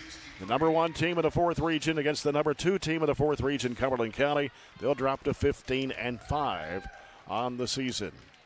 And we'll get Coach's comments here from Coach Piper Lindsay, brought to you by Colton Steakhouse and Grill here in just a second, as the Trojanettes had 3 players in double figures tonight. And it was led by Addie Slagle and Mahala Burton, both with 17 points apiece. Shelby Bird had 13. And Ashley Atkinson with 4. Hannah Bragg had 2. Addison McFall with 5. A 3-pointer for Layla Harris and 2 points for Alexis Cannon. As Coach Piper Lindsay makes her way in. And, Coach, good win here tonight for you. And I thought we played really well. I mean, we made 9 threes tonight, and I thought our offensive rebounding was a little better tonight, too. Yeah, I thought our offense was good. I really wasn't too happy with our defense. Of course, they are a really good offensive team, and they really are hard to guard. They run a lot of really, really good sets, and you can't have – I hate using brain farts. You really cannot have any of those against a team like this. You can't get lost. You can't get caught staring at the ball. You got to make sure you see both at the same time. I thought earlier we were hugging our man entirely too much. But again, they are a really good offensive team. Good solid 5 they have out there. And that's the thing. You know, usually teams have, 3 good players, and maybe the 4th and the 5th you can kind of help off or kind of lose at times. But you can't. You cannot lose any of these kids. All 5 of those kids can play. Yeah, because they have 4 starters averaging double figures, and they had 4 tonight get double figures. Shelby Bird went out early with you. Had those 2 fouls there early. But then we hit some threes there in that first half of the first quarter, first half of the second quarter. That built up that 8-point lead, brought her back in, and we had 3 players in double figures tonight. Mahala Burton and Addie Slagle both with 17 apiece. Yeah, I thought they all played well, but I thought Addie really, really played well for us. I know she hit some big threes and finished around the rim, too. We need that from her, especially when they kind of shut Shelby down. Of course, they were just kind of face guarding her a little bit, and I thought that Shelby, I kind of pulled her over to the side, just proud of her for just doing what she did as far as screening and realizing that, you're open, or heck, she got 2 people open at one time because, she set those good hard screens, and then, she pops out, and sometimes she's open after the screen. So, again, just proud of her for just running through, just kind of staying the course, I guess. And you got good minutes tonight from Addison McFall, Layla Harris, and Hannah Bragg. Also, Alexis Cannon played some minutes for you, scored a basket for you. And everybody just played well tonight, I thought, offensively. Especially from three-point range. When you hit 9 threes, that's doing pretty well. And you have 157 threes now on the year. I think that's more than we had last year, didn't we? It is more. I thought that it was, And Mahala Burton's a big part of that, too. Her threes are really connecting this year. They really are. I think that was 33 tonight for her altogether. Shelby Bird's got 39 threes. Addie Slagle hit the 30 mark tonight with 3-point shots. Good. So, it's really going well. McFall's got 26. So you've got 4 players that can hit the 3. And that's good when you can share it around. Maybe if one's not hitting, then maybe somebody else is. At least you can go down the list, 3, 4, maybe 5 at times. Heck, Layla Harris, she's been making a few too. Layla Harris hit a 3 for you tonight too. So, well, no rest for the weary. You head down to Franklin Simpson tomorrow night. That's another tough test for you. They've got 2 Tennessee transfers. We've already seen Pennington this year and how well she can hit a 3 from crazy shots that she takes. And now we've got the Harrington girl now that has transferred in, and she's averaged over 20 points a game their first 2 ball games. What do you do? Well, you just go and you do the best you can, and you play the way we've been playing. I think this is the perfect timing as far as it's so similar to a regional tournament. You play a tough team on one night, then you got to turn around and play again for the region championship game, and it very well could be these 2 teams again. Who knows? But, no, I think that we just worry about us. You got to make sure you know where Pennington is, and you got to know where Harrington – I mean, you got to know about the ball. You got to know where Smith is too. But I think the first time we played them, we learned a lot after that game. I feel like we kind of played a little scared at times, and I think that we're playing much better since we were playing in December. Allen County Scottsville on Saturday night, and they've already scored 74 points through 3 quarters against Macon County. They've scored 60. Wow. Well, so you've got them on Saturday night, and but these are 3 good games for you this week as the season's starting to wind down. You got Taylor County coming up, and but this week is the real tough week for you, but a good win for you here tonight. Yes, it is, and we'll just be ready to go tomorrow night. See you tomorrow night, Coach. All right. Thank you, Piper. Coach Piper Lindsay and the Trojanettes, they win it by a score of 63-49 over the Lady-Panthers of Cumberland County here tonight at Barren County High School. We've got our post-game coverage coming up, brought to you by TJ Regional Health. We'll take a 2-minute break and return with post-game stats brought to you by McDonald's as you're following Trojanet basketball on 104.7 FM WCLU Sports.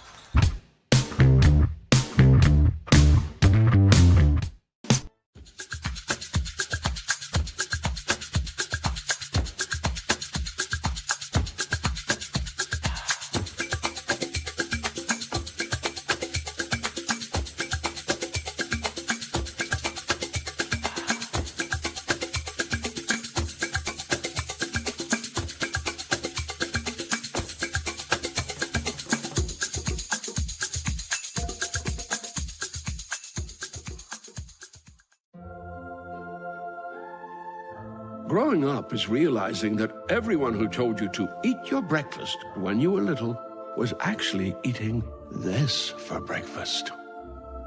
It's your turn to take your place at the breakfast table and savor the taste of culinary independence with freshly toasted bagels at McDonald's. Indulge in the breakfast you've always wanted and start the day off the right way, your way. Ba-da-ba-ba-ba. Mow, dig, haul, trench. The reliable Kubota BX Series subcompact tractor is highly capable. A smooth hydrostatic transmission makes for easy operation and versatile attachments that help you handle the job. The Kubota BX Series is the #1 selling subcompact tractor in the U.S. Talk to your Kubota dealer to schedule a demo. Your local Kubota dealer is J&J Sales on the corner of West Main and Reynolds Road in Glasgow. It's been an amazing 33 years. I've been blessed to have someone by my side that I can count on no matter what. Like 3 years ago when I had that car accident, you really came through for me. So I just want to say thank you, Alan, for being my Farm Bureau insurance agent. Kentucky Farm Bureau, big on commitment. Oh, he's been great too. This is the TJ Regional Health Postgame Report as we take a look at McDonald's postgame stats here tonight. Barren County led at the end of the first quarter 18-14. It was 33-25, Barren County at halftime. Stretched the lead out to 13 after 3 at 45-32, and they win it by a score of 63-49. Their largest lead was 17 at 60-43. Cumberland County had 19 field goals tonight. 6 of those were three-pointers, 3 in each half. They were 5 of 10 from the charity stripe. They had 4 players in double figures, as Keegan Walden had 15 points tonight, 5 baskets, 1 of those at 3. She was 2 for 2 from the foul line. Kenzie Willen scores 13 tonight on 3 threes, she had 15 tonight as well, as she scored 8 points in that first half. She had 13, 8 points in the first half. She had 3 threes, 1, 2, and 2 of 4 from the foul line. 13 for Kenzie Willen. 12 points for Maddie Cooksey. She had 5 baskets. 2 of those were 3-point shots. She was 0 for 2 from the foul line. Abby Morgan scores 10 on 5 2-point baskets and 1 point for Jordan McDonald. For the Trojanettes tonight, 23 field goals, 9 3-pointers. 6 in the first half, 3 in the second half, 8 of 10 from the foul line, 3 players in double figures. Addie Slagle had 17 tonight, 3 threes, 3 twos, 2 for 2 from the foul line. 17 for Mahala Burton tonight, 3 threes, 2 twos, 4 of 4 from the foul line. Shelby Burton, who was in foul trouble in the first half, only had 2 points but picked up 11 in the second half.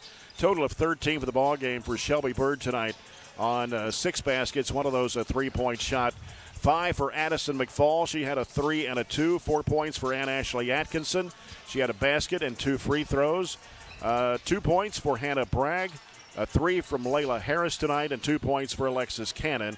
And that was a scoring tonight for the Trojanettes. And we've got to pick the play of the game, brought to you by CPC Commodities and also the Southern States Player of the Game. And I don't know, transition points are always exciting to watch. I was also thinking about the 3 at the end of the half by Burton. And that was a long 3. It was almost from the Bobby Steenberg and Court name out of the floor. Yeah, there. it moved the game from 5 to 8 at the end of the half. So that would be the play of the game. Player of the game tonight. I got to give it to both Slagle and Burton. Yeah. Both had 17. Both. Mahala made some big threes early. I thought Slagle's defense, in addition to her 17 points, was really, really good tonight. It's hard for me to separate those two. Yep. So that will conclude our girls portion of the broadcast. Trojanettes 63, Lady-Panthers of Cumberland County 49.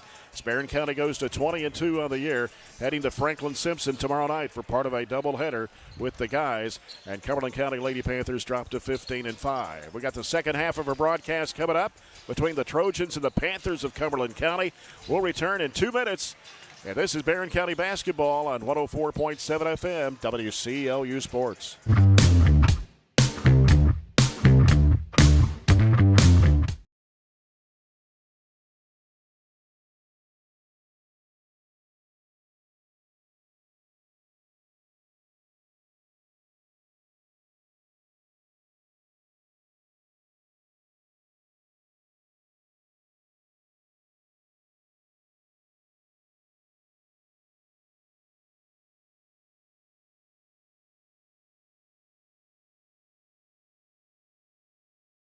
RTC. Our dental health plays a vital role in our overall health. Practicing good dental hygiene is especially important for children. When was your child's last checkup? Riley Dental Group is invested in making sure you and your family have the healthiest smile possible. They understand a dental visit may prompt anxiety or nervousness, but Dr. Riley and his team offer a variety of solutions, including a comforting and friendly visit from Bennett, their therapy dog. Call Riley Dental Group for an appointment, 651-5939. We've got you. It's a pledge to make sure you're always taken care of. A pledge that Farmers RECC honors each and every day. When it comes to keeping things running smoothly or getting them back on track when they're not, we've got you. Always. Farmers RECC is a Touchstone Energy Cooperative, your source for power and information. Have you injured yourself playing a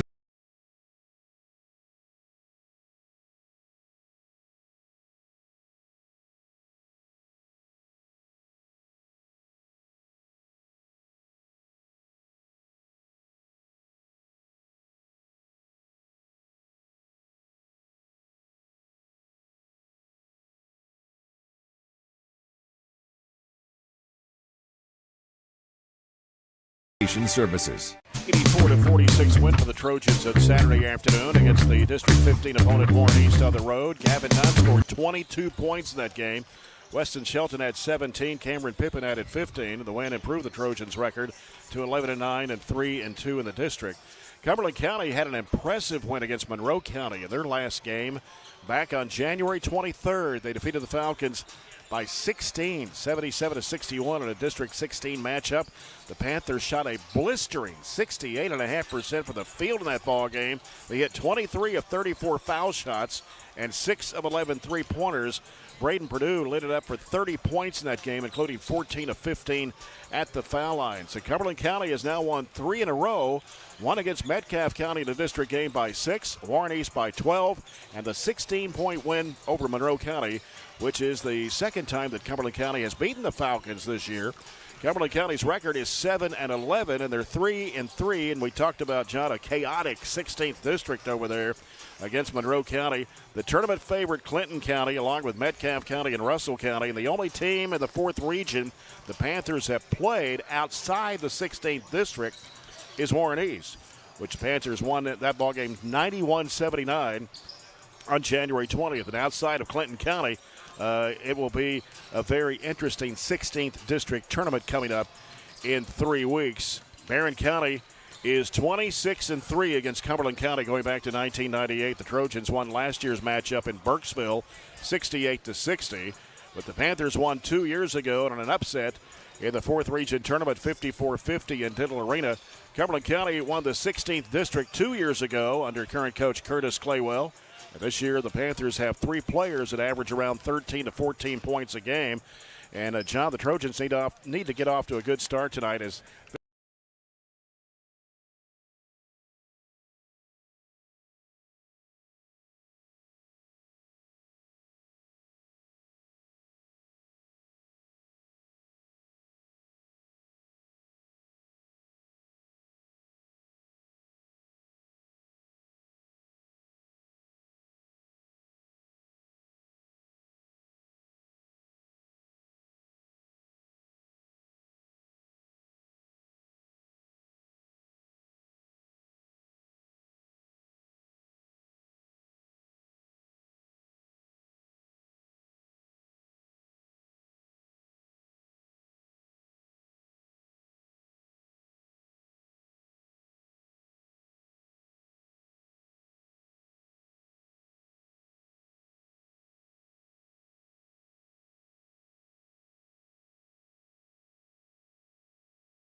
10 this year.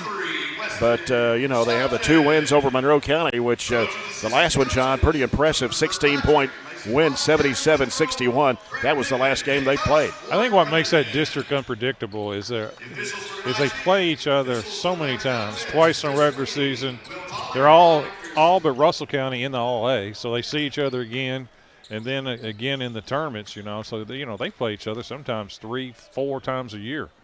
If they run into each other in the Christmas tournament, you can add a fifth. Yeah. Chris Sweeney steps in, got Gavin Dunn against Gavin Kraft for Cumberland County. Barren County going left to right as we see it from our vantage point. You'll see it opposite on the live stream, and it's controlled by Cumberland County off the tap. They get rivet out. Green goes left side with it, down to the corner, picks up his dribble.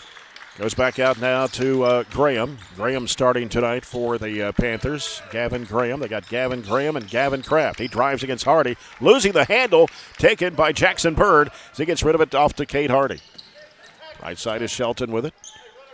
Shelton brings it out to the top, in between the circles now. Backs into the Trojan logo head in the mid-court area. So they try to set things up. They go to Hardy with it on the right wing. Dumps it down into Nunn, puts it up and in. They got a big height advantage. Trojans, you got Nunn at 6'7". Their tallest player is probably Wood at 6'4", but they're not real big as far as size. They're just tall and slim. Here's a shot by Kraft up with the left hand and in. Good move by Kraft. Finished with his left hand as well. 1 minute gone here in the first quarter. Here's Weston Shelton driving into the paint. Throws it up, has it blocked. Taken in there by Wood. He's the big guy inside. He's got some muscle on him. Number 33. Here's Gavin Kraft. Trying to penetrate into the key. Left of the lane. Cut off. Back out now to Cash. Cash a long three is no good. Crashing aboard and a put back up. No good. Back up again. No good. Coming out there with it is Nunn off the missed shots from Noah Wood, who is actually the second leading scorer of this team, averaging about 14.1. Kraft averages 14.4. Pippen in the right corner gets a screen from Bird. Can't shoot the three, though, as he comes out to the wing.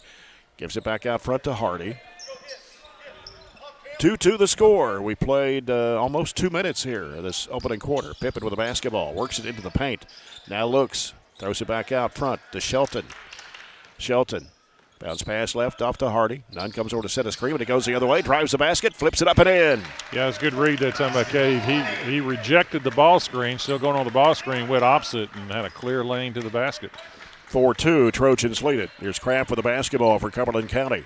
Off to Purdue. Purdue fires it down underneath to Kraft. Down low, he'll put it up and in.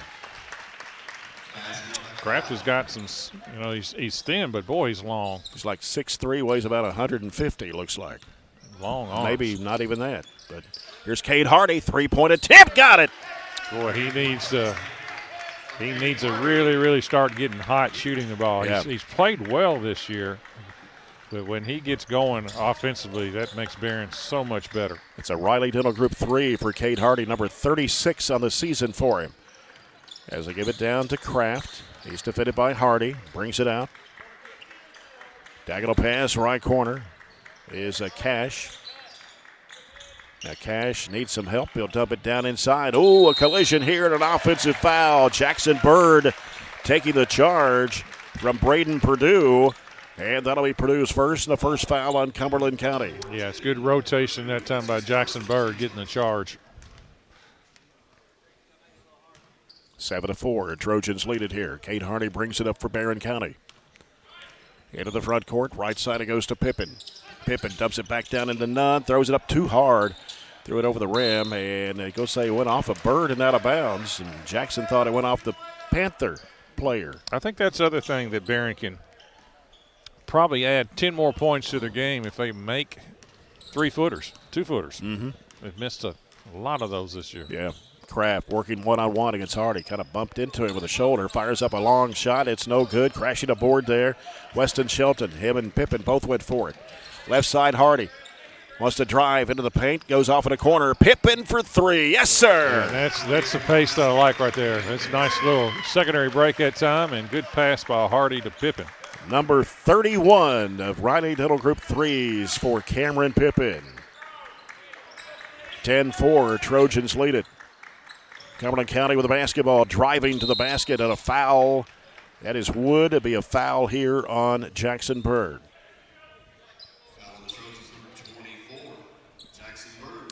First foul of the basketball game against the Trojans. Wood is a 77.5% foul shooter for Cumberland County on the year. His first one is up, no good, at the front of the rim. First substitution for Cumberland County, Aiden Branham, a 5'11 senior. They have 4 seniors on this basketball team. 4 of the 5 starters are seniors. Second shot is good for Wood, his first point, and it's 10-5 Barren County. About half of the first quarter gone here at Trojan Gym and Bobby Steenbergen court as Kate Hardy gets it across the line in front court, sends it over to Shelton. Shelton down the left corner. Bird back out to Shelton. Shelton straight away back over to Hardy. A little matchup 2-3 zone.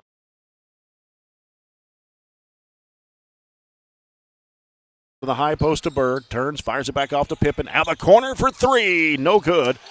And it's rebounded by Gavin Nunn. Shelton top of the key. Top of the key, drives it left to the lane. In the corner, Hardy pulls the trigger, no good. Follow up, no good for Bird. And a rebound off to the Panthers. Yeah, it's a point-blank follow-up, too. That was good offense that time by Barren. Just missed the shots. Here's Branham with it. Off the right side to Cash. They work it in there to Wood in the key. Now Wood trying to work it there against Bird. Puts it up, and it is no good. Trickled off the rim. Rebound Gavin Nutt off to Kate Hardy. Hardy, right side, cuts back left. Over to Shelton. Bang for 3? No. Underneath it is Pippin with the basketball. Turns and puts it up. It won't go. Tapped up and in somehow by Bird. I think Jackson probably came off his best game against Warren East. Very, very active. He needs a couple of putbacks a game, to be honest with you. He's good enough athletically. Just got to get in there and make those plays. 12-5 the score. Kraft can't shoot. Looks, goes down low to Wood. One dribble, reverses it up and in. 12-7 the score. Barren County, 2:33 to go, first quarter.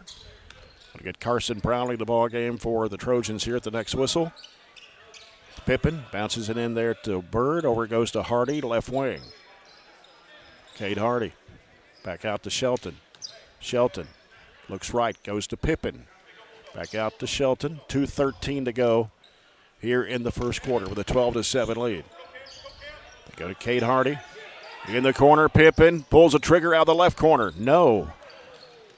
And almost a turnover there, but somehow Cumberland County comes up with it, and they put it up and in. Yeah, I don't know how they turned a couple of turnovers into a layup that time. All of a sudden, it's 12-9. It was 12-5 Trojans.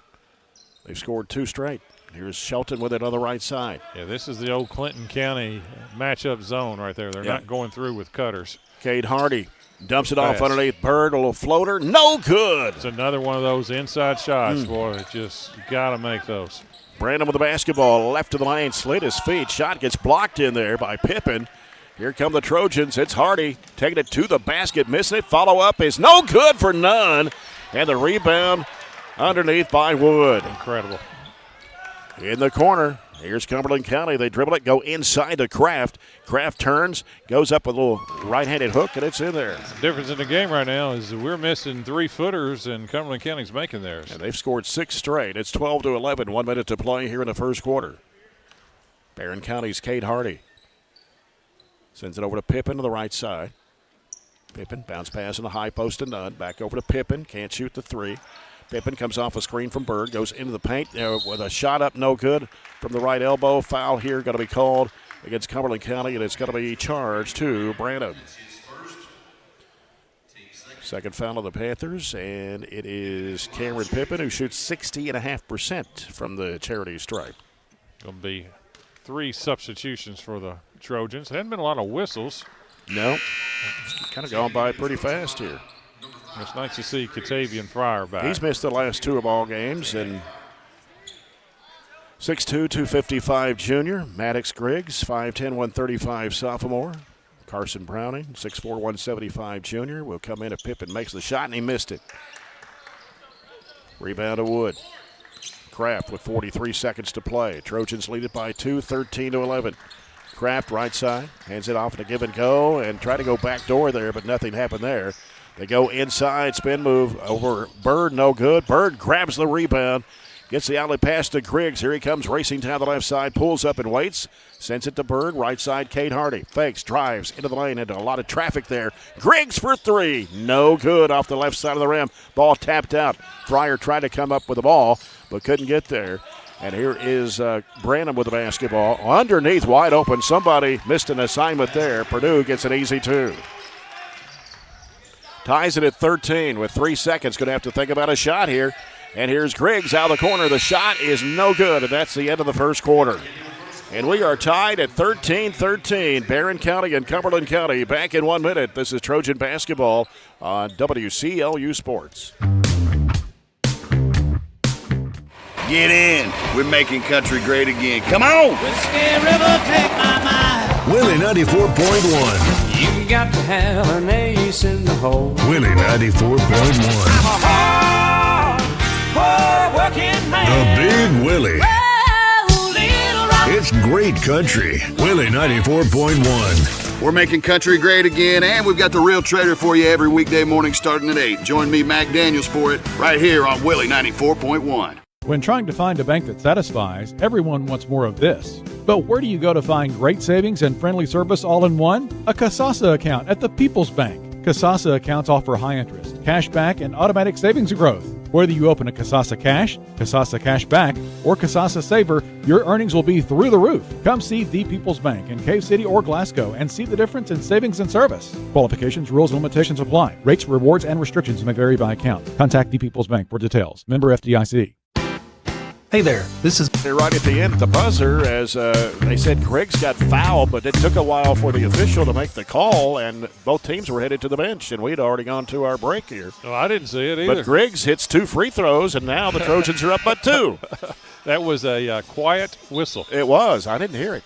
I sure didn't hear it. Of course, the buzzer went off, and sometimes a whistle and a buzzer, it's kind of hard, I guess, to... Well, but sometimes hear both, but sometimes you can kind of anticipate it was a foul, but I'm sure there was some contact. I didn't see anything.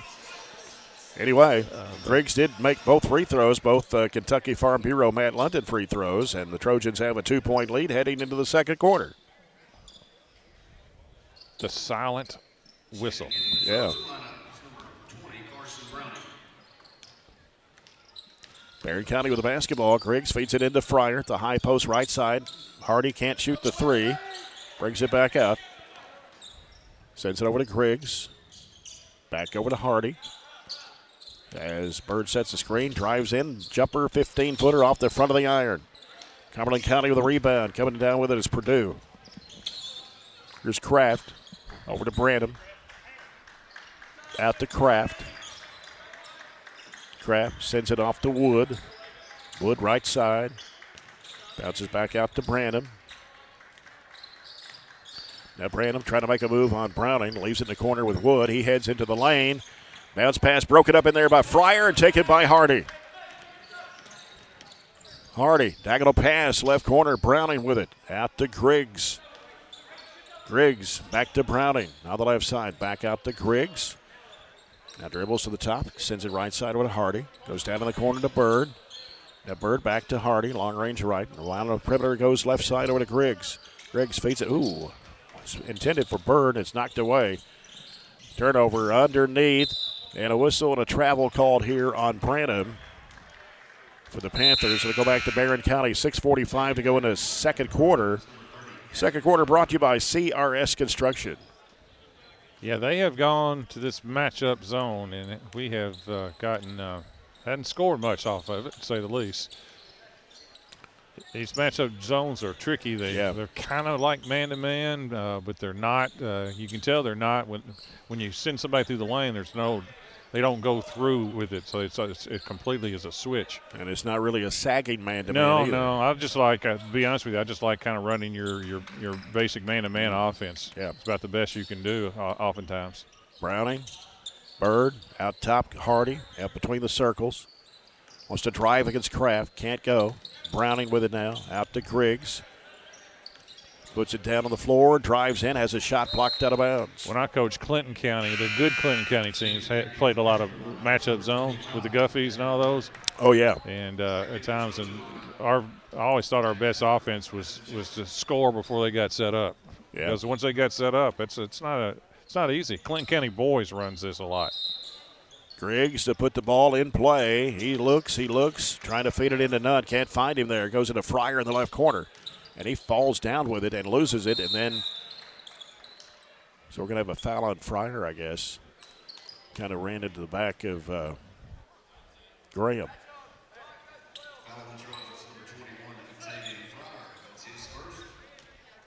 5:59 to play here in the first half. It is 15-13 Barren County. Gavin Kraft with it for the Panthers. Working the right side against Shelton. Drives in lane, spins. Up and under move, up with the left hand. It is no good, and the rebound off to Weston Shelton. Sends it out to Griggs. Angles off to the right side, looking left, cuts back left, bounces it off to Browning, gets a screen from Nunn in the corner. Weston Shelton for three, bottom. Yeah, like that said, that's a little bit of an overload on that on the far side. Got a good flare screen that time from Gavin Nunn. Riley, Dental Group 3 for Weston Shelton, puts the Trojans back out to 5 at 18-13. And working with the right side is Branham. Branham against Nunn. He's cut off, needs some help, floats it back out to Kraft. Almost 3 minutes gone here in the second quarter. Kraft with the ball, driving, left side, spins back and up with the right hand. It pops out. Follow-up is no good. And the ball is slapped out to bounds. It's going to go back to Cumberland County. They've got they had Gavin Thurman in the ball game for a moment there, a 6'2 junior, number 30. And now Wood has returned to the Panther lineup.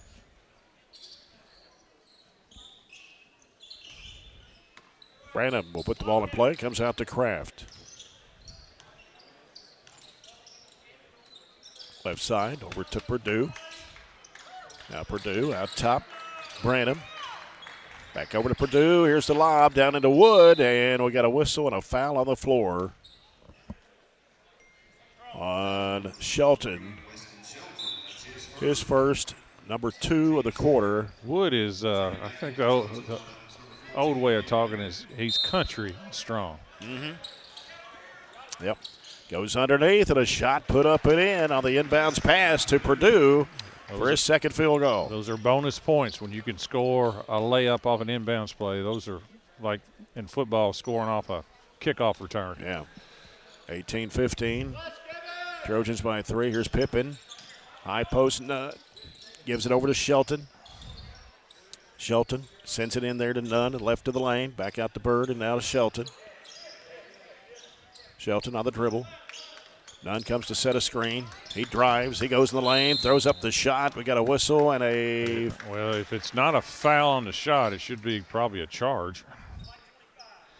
And they're going to call it on Graham of Cumberland County. That is his first and the team's first of the second quarter. Yeah, I don't think Graham was the one, I don't think, took the charge. 2 shots for Weston Shelton. The first one is up and good. Shelton shooting 75% of the year from the foul line. 19-15, Barren County. Second shot of the way. It's coming in. Thought he was going to go off that right side of the rim, but he decided to fall back left, and that's 5 points for Shelton now. 20-15, Trojans by 5. Panthers with the ball. It's Kraft. Bounce pass broken up in there by Hardy, but taken by Wood, and he dumps it underneath, and a shot put up and in by Purdue. Good interior pass that time. Pippin in the corner. Dumps it into Nunn. Fires it out to Shelton for 3. It is good. Again, inside out that time. That's the best 3 in the game. Good pass by Gavin Nunn to Shelton. Barren County with 4 Riley Dental Group 3s here in this first half. 2 in this quarter, and 2, both of those by Shelton. Here is Kraft laying it up and in on the left-hand side for point number 8. Well, I hate to say that Kraft is kind of crafty, but he is. He's got a lot of game to it. Edging Wood on the point total there. He averages 14.4, and Kraft or Wood at 14.1. 3 by Hardy. Knock it down. Another inside out. That was from Jackson Bird down on the baseline out to Hardy for the 3. And now 5 threes for Barren County in this first half. It's 26-19 Trojans. Purdue with the basketball. Gives it off to Kraft. He's against Shelton. Left side it comes to Graham. Graham with a crossover move. Throws it back right side for a 3-point attempt that is good for Branham. That's their first 3. of the basketball game, and a timeout by Curtis Claywell in Cumberland County. It'll be a 30-second timeout with 2:43 to go. Here in the first half, Barren County 26, Cumberland County 22. Largest lead was 7 at 26-19.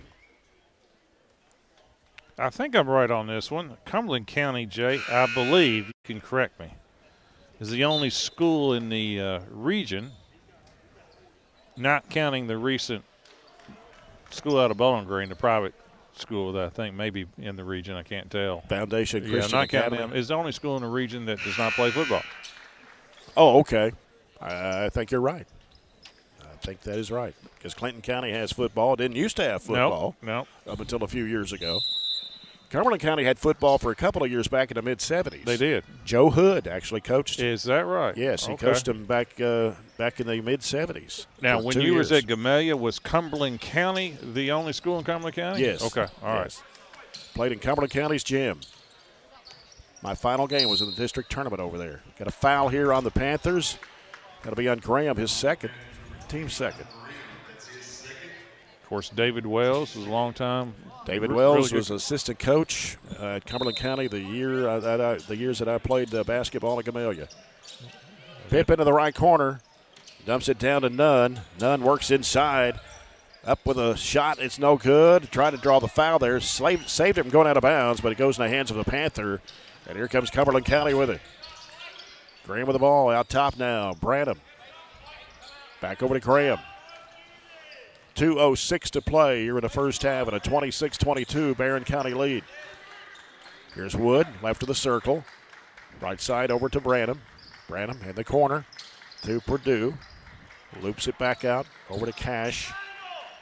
And now with 150, they go right side with it over to Branham. Branham down the corner. Purdue with it. Dribbles out.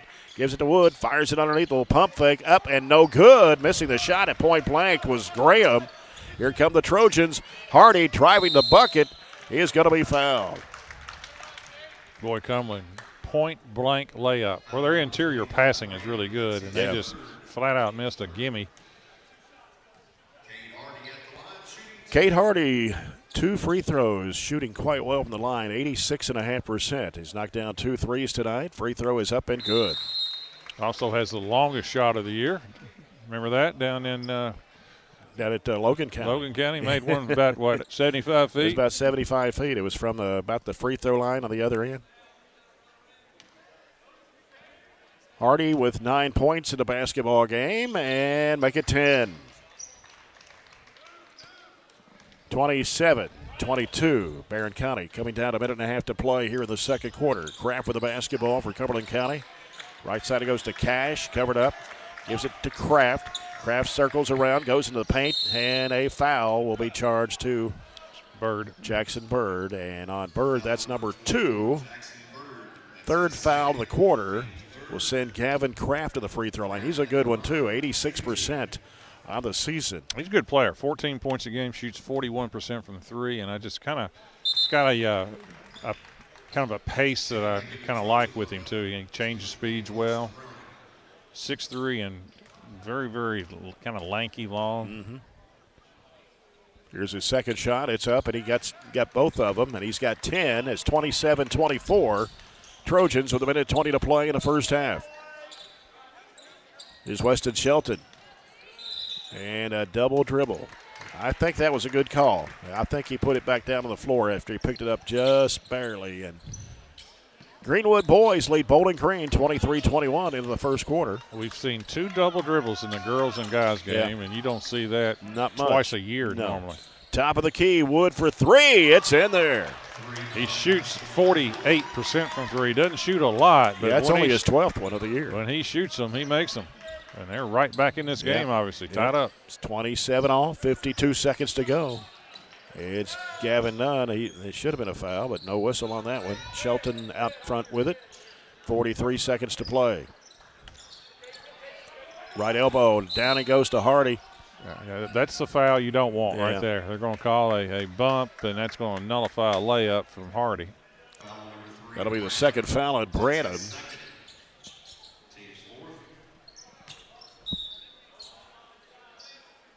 Fourth team foul of the Panthers. Comes out to Shelton. In the corner, Hardy for three. Bang! Yeah, it's a great screen that time on the inbounds. That was America's play when the ball goes back to the corner off the inbounds play, but that was a tremendous screen by Gavin Nunn. Riley Dental Group 3. That's number 3 of the night for Kate Hardy. 30-27 the score.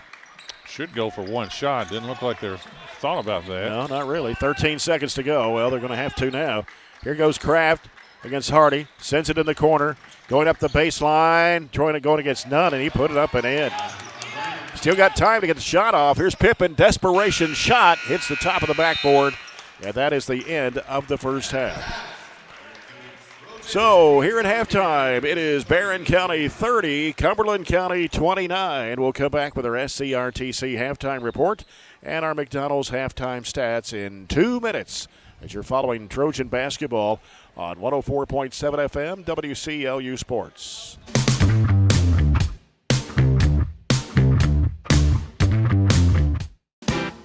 Hey there, this is Billy with Southern States Glasgow. And I'm Lindsay. A lot of people think we're just a farm store. But we're so much more. From pet food and propane to lawn and garden supplies, we've got what you need every day of the year. And don't forget the trusted advice, whether it's caring for your cattle, your backyard chickens, or your front yard grass. Southern States Glasgow, locally owned, farmer friendly, and always here to help. Southern States, your all-season solution. At Don Franklin, we're about more than just selling cars. We're about families, generations of them. Founded by my parents in 1968, we've been here growing alongside you. From the first family car to the newest model for the next generation, our values of trust, care, and commitment are in every handshake, every deal. With over 5,000 vehicles to choose from, check them all out at DonFranklinAuto.com. Don Franklin, driven by family. Extreme Health Club and Extreme Fitness for Women, both with 24-hour access. And Extreme Blend Smoothie Bar to help you refuel and recover. Over 8,000 square feet of weights in Extreme Health Club and ladies only at Extreme Fitness for Women, including tanning beds, both with access to saunas, infrared saunas, and the 90-degree saline therapy pool. You'll love the wide variety of classes with experienced instructors. Personal training is available and with the best in the business. Call or stop by today and see what everybody's talking about.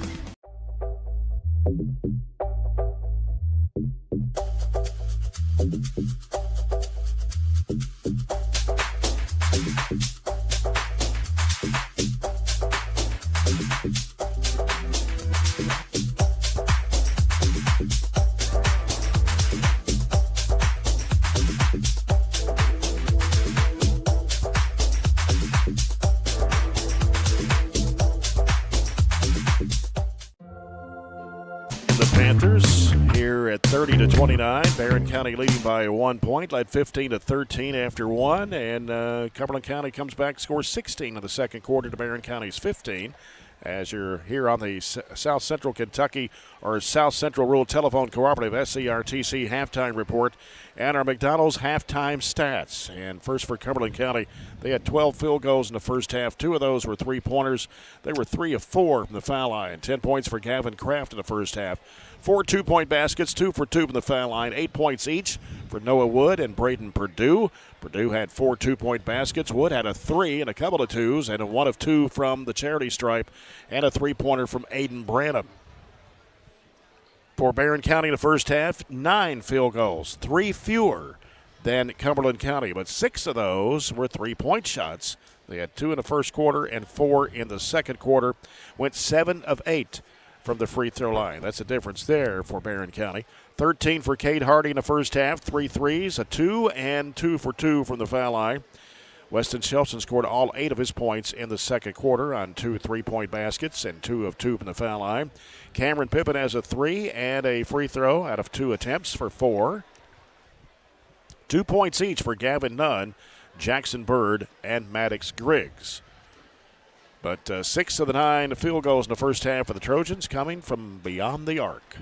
Yeah, and 21 of the 30 points have come from the 2 starting guards, too. Yeah. I can see how Cumberland County has won some games, and I could see how they've beaten Monroe twice. If you get into their style of game, which is a half-court game, they're really, really efficient on the half court. I mean, Kraft is a good player. they don't have great size, but they're not little. You know, they got 3 kids that are 6'3", 6'4", and they pass the ball well on the inside. So I think the game is to Cumberland County's advantage if it's a half-court game. And, Barren has – thank goodness that Cade is making some shots. You know, his 13, and we've made how many threes did you say? We have made 6 of the 9 field goals. 6 of the 9 field goals are threes, and that's why it's going to be a battle, 30-29, especially if you let Cumberland County set up in that matchup zone and the game stays kind of a half-court game. I think, Cumberland County is very comfortable playing at that pace. Yeah. Looking at a score update for you, brought to you by Barren County Judge Executive Jamie Bewley-Byrd. Final scores tonight in girls action. Of course, the Trojanettes won here over Cumberland County 63-49. Bowling Green beats Greenwood 51-28 in a 14th district game. Allen County Scottsville racks up 84 points to Macon County, Tennessee 73 tonight. And in boys action tonight, first quarter, it is Allen County Scottsville and Macon County, Tennessee tied at 17. And in the Greenwood Bowling Green game, I think that was the first quarter score. Let me check just to make sure.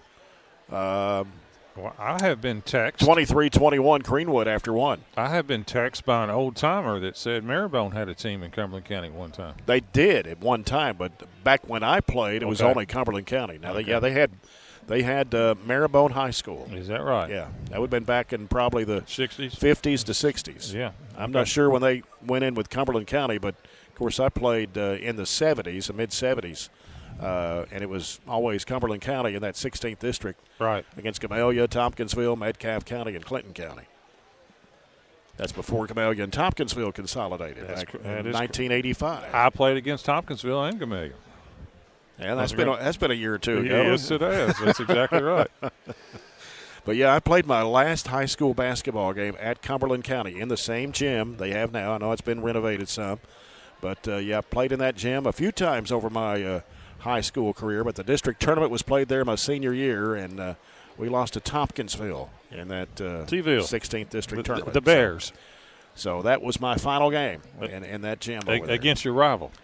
Yeah. Monroe. Against Tompkinsville. Yeah. The Bears. The big Bears of the North is what my coach Billy Murphy called them at that time. Billy Murphy was my head coach at Camellia, and, the big Bears of the North, because Camellia was south of Tompkinsville. So, anyway, we're ready to get this second half underway in about 3 minutes. Cumberland County and Barren County, the Trojans leading 30-29. And don't forget, tomorrow night, we're on the road at Franklin Simpson. Should be a good one. Yep. Robert Bauer will be with me tomorrow night. Girls game at 6 o'clock with the boys game to follow. We'll be on there at 5:45 tomorrow night from Franklin Simpson High School. Friday night, the Trojans host Ohio County here. That is a JV varsity doubleheader. Saturday night, we'll go to Allen County Scottsville for a district doubleheader. So lots of basketball this week, and at least the temperatures are warming up. And no more ice and snow, hopefully, for a while. We'll be back in 2 minutes for a second half. This has been the SCRTC Halftime Report as you're following the Trojans here on 104.7 FM, WCLU Sports.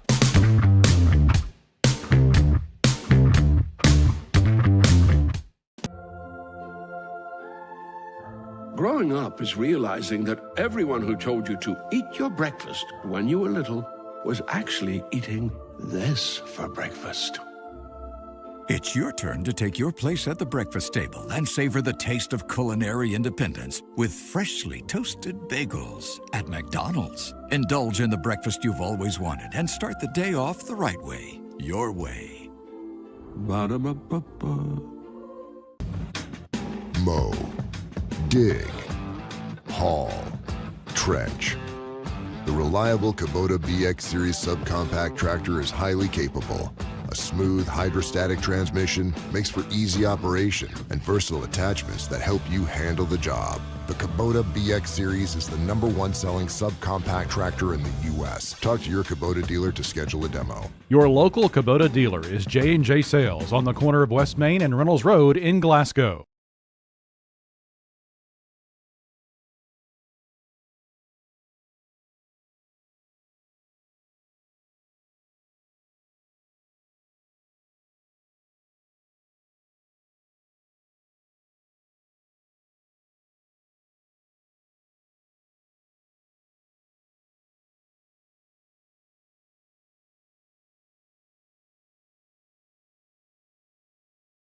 CRTC. It's been an amazing 33 years. I've been blessed to have someone by my side that I can count on no matter what. Like 3 years ago when I had that car accident, you really came through for me. So I just want to say thank you, Alan, for being my Farm Bureau insurance agent. Kentucky Farm Bureau, big on commitment. Oh, he's been great too. Go here at Barren County. Trojans leading by 1 point over the Cumberland County Panthers, 30-29. Nobody really in foul trouble. Cumberland County's Gavin Graham did pick up 3. Aiden Branham had 2, and 1 on Braden Purdue. Barren County, Jackson Bird picked up 2. Weston Shelton and Catavian Fryer with 1 foul apiece. This third quarter is brought to you by Hatcher and Sadler Funeral Home.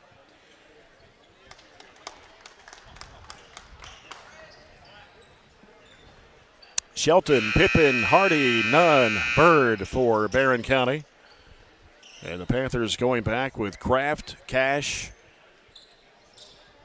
Wood, Purdue.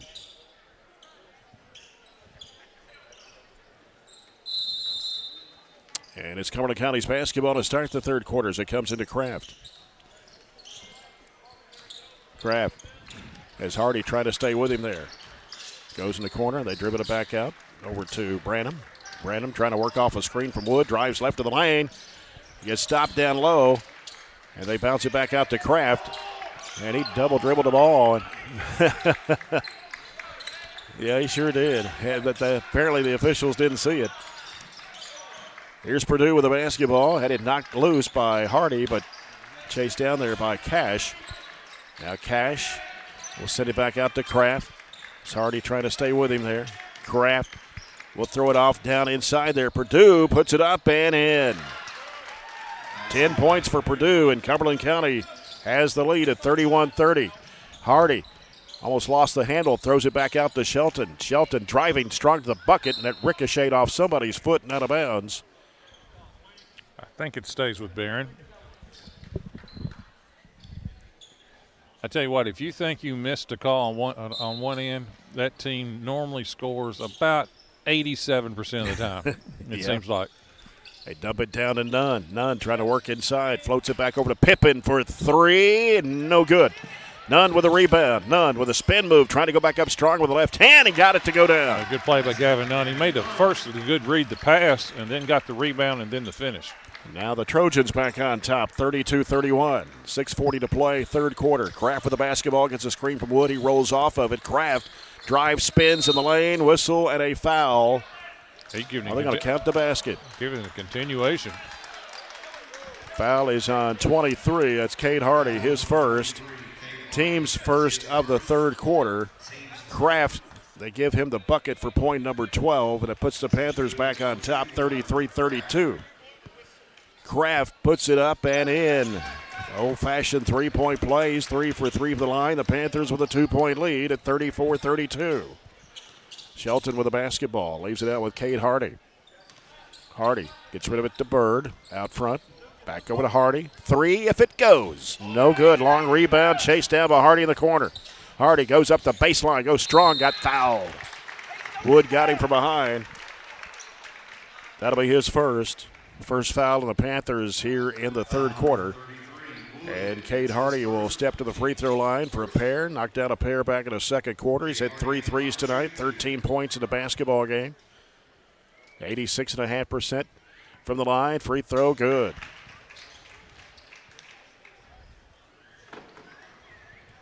(34-33), Cumberland County. Second shot for Hardy, got it.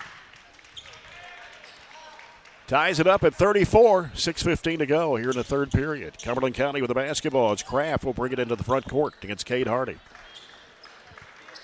Kraft gets a screen, rolls it off. It's Wood inside, threw it straight up in the air, and Bird comes up with the basketball and gives it off to Hardy. Sends it down the floor in the corner to Pippin. Pippin fires it off to Bird, left to the lane, curls on the baseline, gives it back to Pippin. Back out front it comes to Hardy. Well, they missed Gavin Nunn on the block. The guy's playing right behind him. Pippin, long range left, out top to Bird. Bird goes right side with it to Hardy. Dumps it down in there to Nunn. Nunn trying to work inside, up with the left hand hook. He got it. Yeah, it's good offense. He got a good cross screen that time, and that's a nice left-hand hook by Gavin Nunn. Took his time and finished. Yep, 36-34. Nunn has both field goals here in the third quarter for the Trojans. Barren County back on top by 2. 5:20 to play in the third quarter. Right side with it is Cash. In the corner, Branham. Back out to Cash. They send it to Wood, and over goes to Kraft. Kraft will send it back, almost knocked away by Wood. They feed it down into Wood, and he'll put it up and in. Man, their post players really pass the ball well. Yeah, Gavin Nunn almost came up with a steal there, but it left Wood wide open for the shot. 36-36. Shelton fakes one way, goes the other. Drives strong to the bucket. Shot it too hard. No foul call, huh? Nothing. Here's Kraft with the basketball. Drives into the paint. Underneath. Shot from behind, and a foul from behind on Bird. Another good pass, too. And Coach Cunningham is not happy right now. Foul was on Bird, his third personal foul, second foul on the Trojans, and the basket will count. And we got a timeout called by Barren County. Was that a 30? Yes, 30 seconds. Okay, 30-second timeout. This timeout brought to you by The People's Bank. We'll throw in a couple of scores here for you on our update. Bowling Green leading Greenwood boys at halftime, 40-38. And Allen County Scottsville boys lead Macon County, Tennessee at the half, 39-32. Now, how close is Macon? That's Lafayette. Is that across the border from Scottsville? Yeah. Okay. I do not have a. Not very far. I know where Nashville and Knoxville is, and that's my limitation. That's about it. Purdue at the line, chance to make an old-fashioned three here. And he does, and he's got now 13 points in the basketball game, and the Panthers have a 3-point lead. It's 39-36. I don't think they're going away. Nope. Fakes one way, goes the other. Hardy strong to the bucket, missed the shot, and knocked away and stolen by Browning. He's in a trap, needs some help, feeds it off to Bird to the left corner, fires it cross court to Hardy. Hardy drives in. A little floater shot, good in the lane. Yeah, that's good. Good job that time. Nice, strong jump stop in the middle of the lane, too, by Cade. 39-38. Barren County back within one here. Led by one at halftime. Bounce pass off the right side, and it's now Branham handling it out front. They give it off to Kraft. Get Hardy putting the pressure on him. Comes off of the screen, and a pass is deflected, and it's going to be out of bounds. I think it went off Browning. Off Browning. He couldn't get to the basketball, couldn't retrieve it, couldn't pull it in, and it'll stay with Cumberland County underneath. Branham having some trouble. Pass deflected, stolen. Shelton's got it, racing to the hoop. He'll lay it up and in. Yeah, once he gets a step, there's not many people in the region going to catch Shelton. 10 points for Weston Shelton. Barren back on top now, 40-39 after trailing by 3. 3:40 to go, third quarter. We're going to have a foul on Cameron Pippin. Well, not much on that one. That's pretty good defense by Pippin. Sometimes Cam gets two hands on the body. I've seen that, but that was he did not have his hands on him that time. No, that's good defense. First foul on Pippin, 3 on the Trojans here in the third quarter. Cumberland County basketball, and we got a whistle. What do we got here? A foul on Maddox Griggs, who just checked in the game. I didn't see that either. 2 fouls this possession. Not a big fan of if you're coaching. Kraft top of the key with it for Cumberland County. Dribbles to the left side. Now needs some help. He's going to drive to the basket. Feeds it off underneath the wood. Boy, they are wearing us out on interior passing. 12 points for Noah Wood, 41-40. Panthers with a lead. Griggs with the basketball out between the circles. Bounce pass left off to Pippin. Bird sets the screen. Pippin trying to get around his defender. Goes underneath, puts it up. No, he got fouled in there. Browning put it up and in. He's fouled. And that's what makes Browning such an important player off the bench. He gives effort, offensive rebounding, and that time going to finish, has an opportunity to finish it for a three-point play. Carson Browning has made 80% of his foul shots this year. Some changes here as Cade Hardy was out for just a second.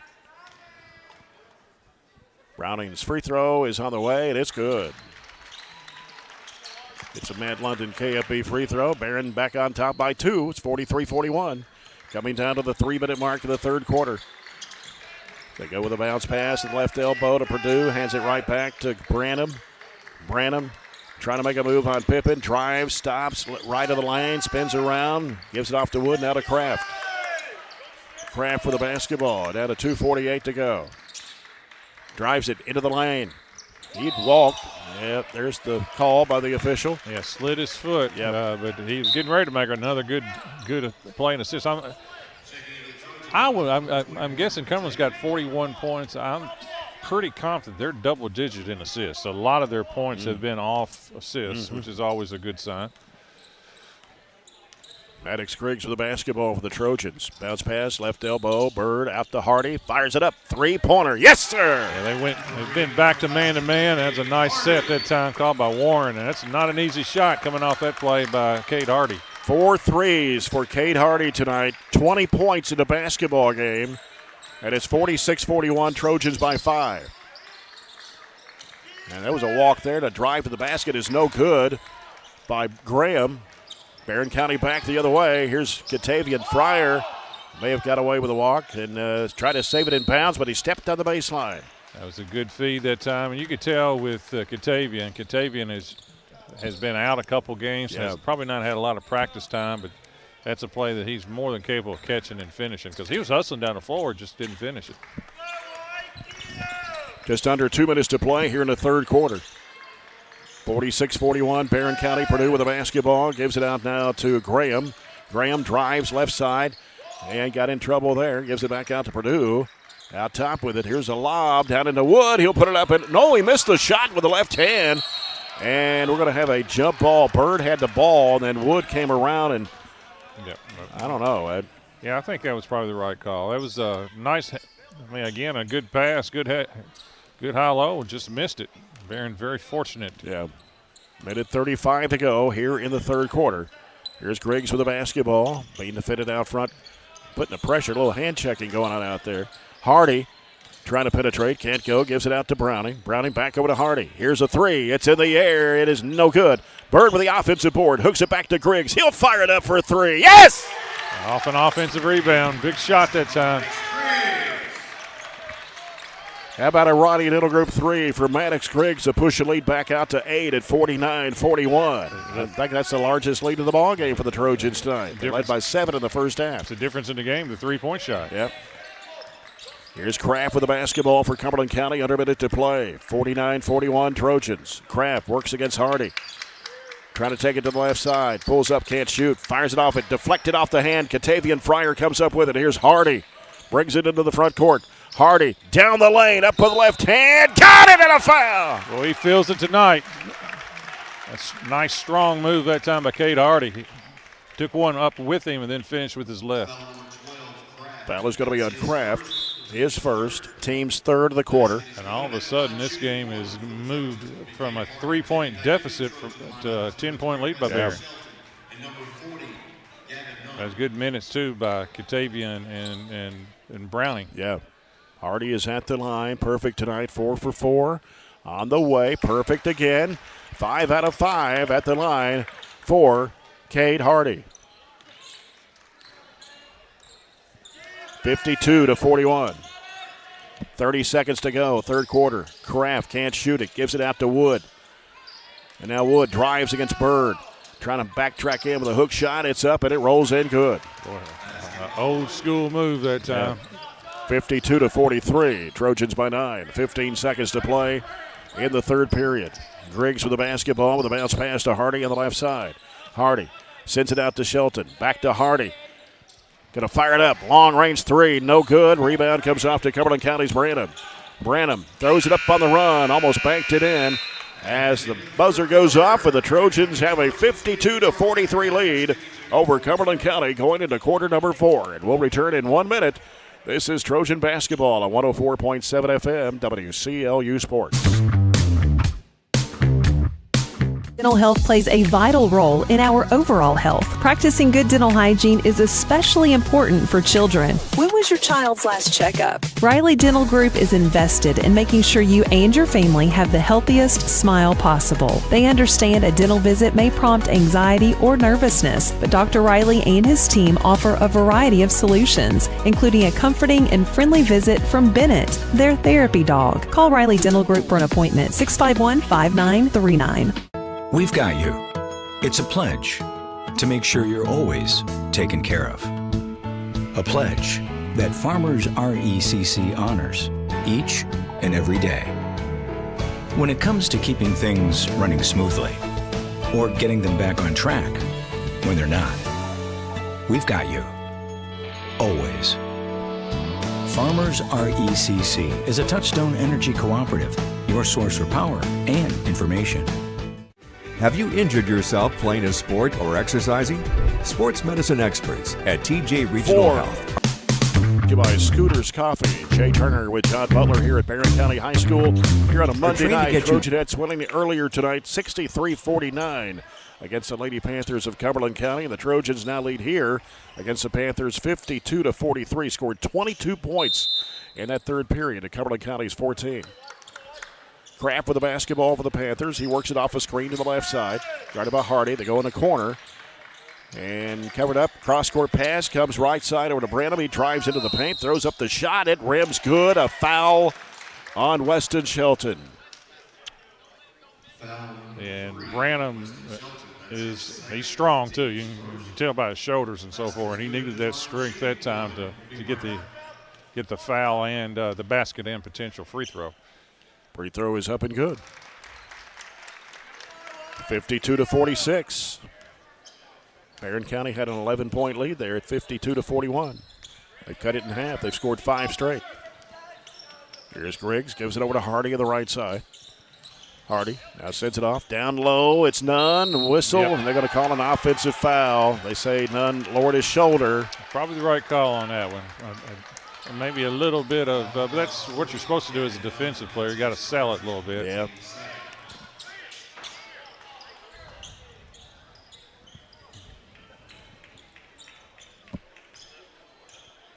So Cumberland County's basketball, 30 seconds into the fourth quarter. I will say this with Gavin. I'd rather him get that foul than one 65 feet away from the basket. Yeah. Bounce pass comes to Wood. Turns, pivots around. Looking, throws it back out. It was tipped away by Hardy into the backcourt as Kraft brings it back into the front court. 7:07 to go, 52-46. Barren County. Kraft driving it right down the lane, scoops up the shot. It hangs and comes off. Follow-up was no good for Wood, out of bounds off the Trojans. So you get Cameron Pippin back in the ball game for Maddox Griggs. 6:59 to play, 52-46. 1 minute gone here in the fourth quarter. Trojans have yet to score. Here's Wood out now to Purdue. Now Purdue will give it to Branham. Branham top of the key, feeds it into Wood, working inside against Bird. He puts it up, in and out. Rebound comes off to Nunn. Here's Shelton into the front court.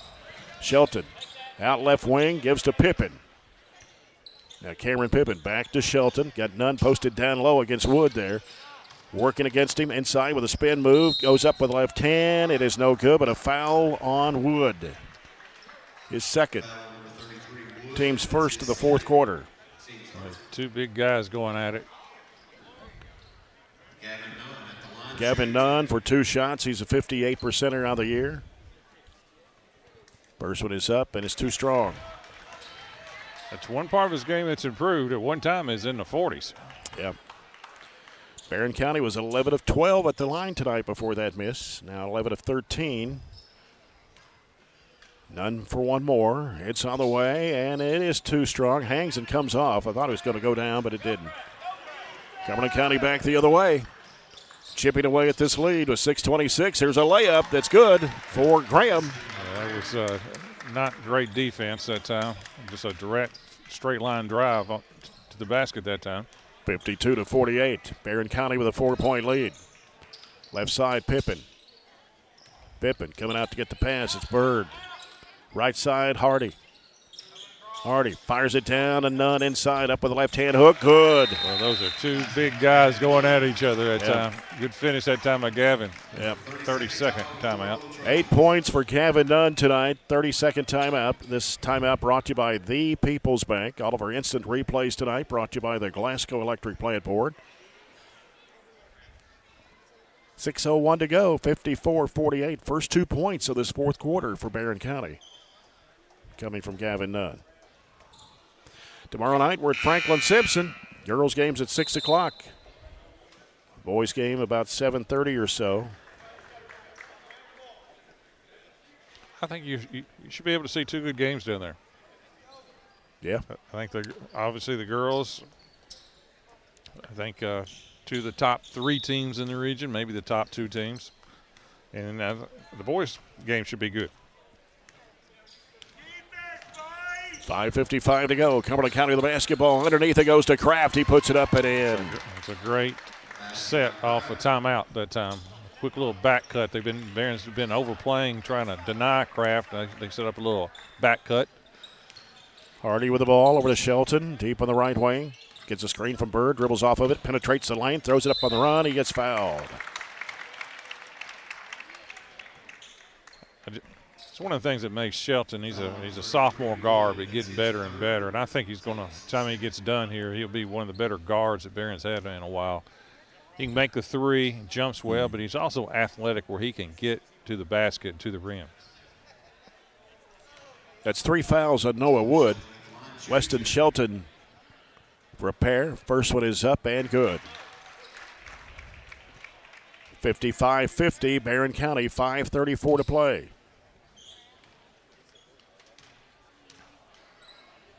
Shelton, second attempt on the way, got them both. For a pair of Matt London KFB free throws. 56-50, Barren County, 5.5 minutes to go. Cumberland County with the basketball.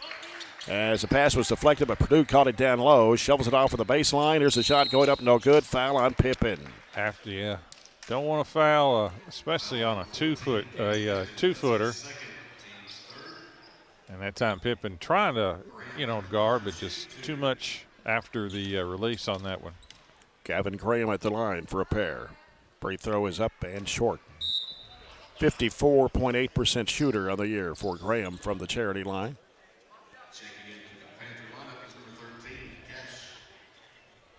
Cash has returned to the Panther lineup. Graham back of the line. Second free throw attempt is no good. Pippin with the rebound for the Trojans. As Cade Hardy brings it across the timeline. Angles off to the left side. Trying to go back door here. Bounce pass was intended for Shelton. Let it a little bit too much on that one.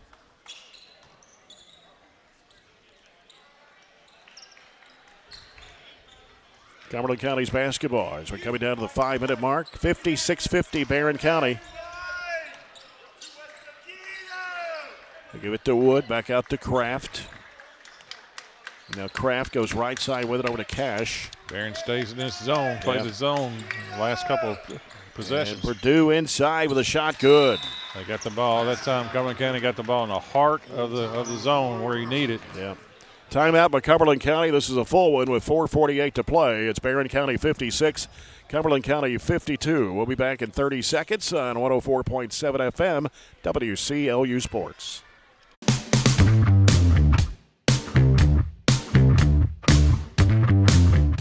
Have you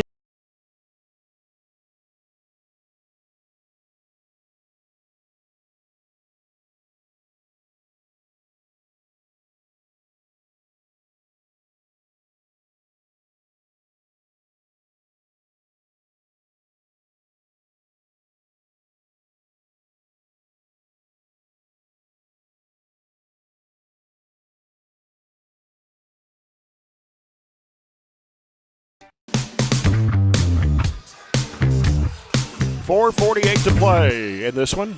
Barren County 56, Cumberland County 52. It looks like it's going to go down the wire, to be honest with you. Yep. You ever look at the Massey ratings? I have never looked at them, and I'm not really sure. They're kind of like the old licking house ratings. Kind of, I guess, but not. Is it better than RPI? They kind of, it's not really RPI. They just kind of give you a point spread. Okay. On each game. Barren County boys were favored by 8.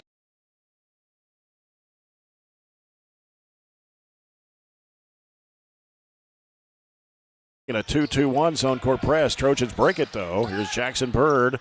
Gives it back out front to Shelton. Shelton, one dribble over to Hardy. Hardy takes it left side. And dumps it in. Oh, goes through the hands of Nunn and got deflected around. And back-to-back turnovers. Yep. Behind the back dribble. They try to dump it off. It's Wood grabbing it there and trying to muscle it against Bird. Kicks it back out for a three-point attempt. That is no good. Nunn with a rebound. He's going to be fouled by Wood, and that's his fourth. Yeah, that's a big foul. That was a bad foul, too, by Wood. Number 3 on the Panthers here in the fourth quarter. Don't think that is exactly the shot that Cumberland County is looking for either.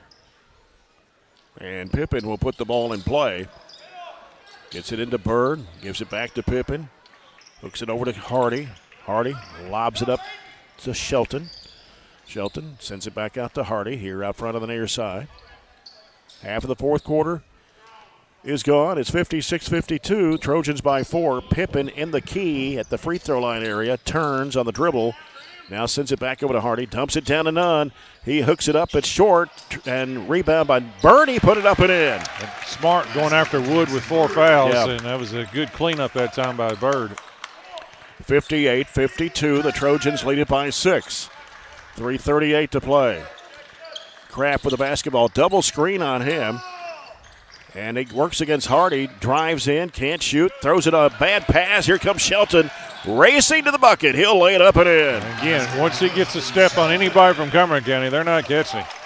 Lead is back up to 8 at 60-52. Largest was 11 at 52-41. And here's Wood on the right side. Hands it off out there to Cash. Cash, top of the key. 3, bottom. Boy, that's a big one off the screen, too.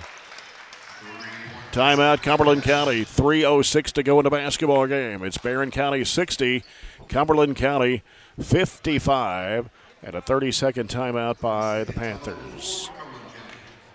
Let's see if I had any more score updates here. I just checked. I didn't see anything. Allen County Scottsville leading after 3, 55-50 over Macon County. I'm surprised there's not any more makeup games tonight. I know. Yeah, you'd think there would have been some. Unless it's just weather, parking lots, and things like that. Of course, Warren County is out tomorrow. Barren County has a snow day tomorrow. And some schools have a policy, too, so that may be part of it, too. But it's been bad weather if Warren County has been out this long. And what about Bowling Green City out the whole week? That's unheard of. You never see that. Cade Hardy working against the pressure, sends it up to Bird, hands it off over to Shelton to the right side, back out to Hardy. Just under 3 minutes to play. Hardy into the lane, throws up the shot, hit the front of the rim. A little fadeaway, and it wouldn't go. Couldn't get it over the rim. Graham with the basketball for Cumberland, gives it over to Kraft. 2:45 to go. Kraft making a move on Shelton. Hooks it down in there to Wood. Whistle traveling on Wood. Oh, I didn't see that one. I didn't see it either. That looked like just a catch and dribble to me. So Barren County will get the ball. 2-2-1. So it comes in to Shelton. Shelton sends it over to Pippin. Gets into a trap. Cross-court pass picked off by Kraft. 2.5 minutes to play. They drive it into the lane. Spins back left. Bounces it off out to Kraft. Kraft getting the screen. Drives it left. Goes to the basket. Puts it up and in. You can't make a diagonal pass short. The lead evaporated back down to 3, 60-57 with 2:10 remaining. Hardy with the basketball, trying to get it into the front court. Fires it off to Bird. Bird stops. Throws it to Pippin. He's wide open. Lets it go. It's not going to get there. And the ball skips off a Bird and a turnover. As Cumberland County has the basketball here. That was a walk. Here's a jumper, 15-footer, no good. Got his own rebound. Back in the corner for 3. It is no good. Rebound to Weston Shelton with 1:45. Shelton in a trap. Lobs it over to Hardy. Hardy pushes it into the front court. Bounce pass in the corner to Bird. Bird trying to go up the baseline. He's cut off. Whistle timeout by Coach Warren Cunningham here. Full timeout, 1:35 remaining in this one. It's the Trojans 60, Cumberland County 57. We'll be back in 30 seconds on 104.7 FM, WCLU Sports.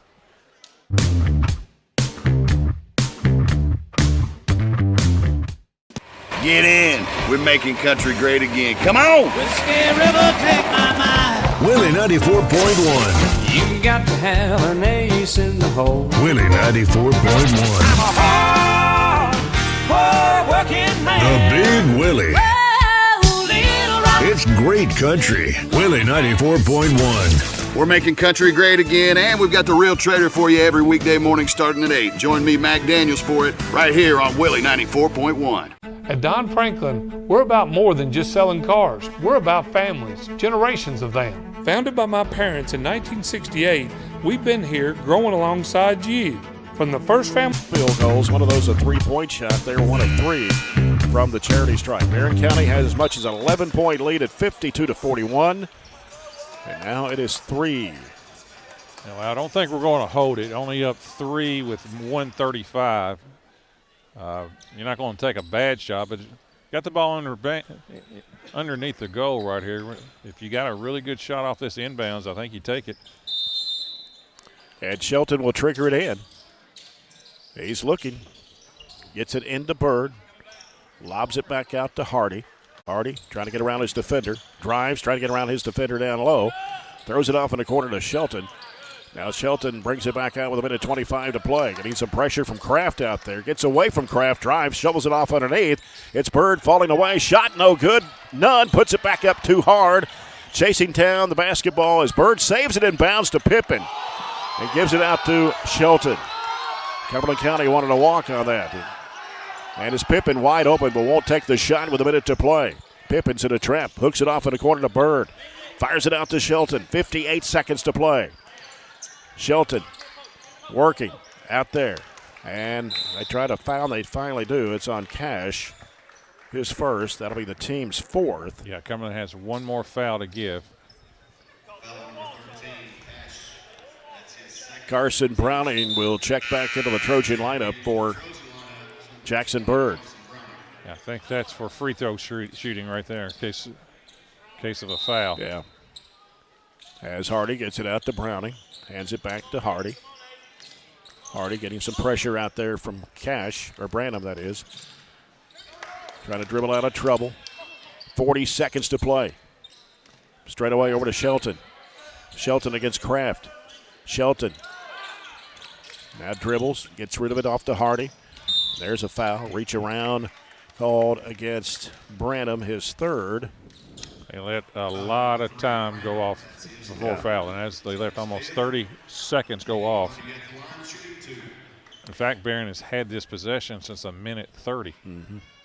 Cade Hardy sinks it for 6 in a row tonight. Well, Cade's a good shooter, plus he's having a big night. 24 points for Cade Hardy tonight. 2nd of 2 on the way. A little too strong on that one, and the rebound comes off to Wood. 61-57, 25 seconds to play. Kraft gives it out to Wood for 3. Got it! Boy, what a shot. Boy, he's a good player that kind of goes unnoticed, to be honest with you. But I mentioned he shoots 48% from 3. That probably puts him at 50 right now. Yeah, that's 2 threes for him tonight. He had one in the second quarter, now one here in the fourth quarter. They've made 2 threes here in the fourth quarter.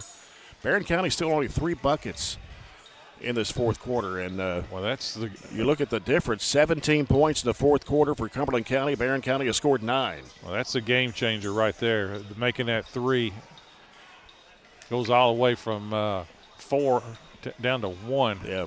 And now what that does, it gives Cumberland County the flexibility to they're definitely going to press, and probably they don't have to foul until they get to half court if they want to. 21.7 to play, 61-60, Barren County. Trojans basketball. Stay tuned. Our post-game report coming up, brought to you by TJ Regional Health. Now, Cumberland County is pretty confident to say this without watching them play a lot. They're probably not. They're not the best pressing team in the region. So, Barren should be able to get this ball in bounds. Pippen looking. Look, Browning's wide open here. They get it into him, and there's the foul. And it'll be on Cash, his second. That will walk to the other end of the floor. And Carson Browning will be at the free throw line for a pair. Well, Carson's a good free throw shooter. Yeah. The problem is he hasn't played a lot this second half. Yeah. So that makes these free throws a little trickier.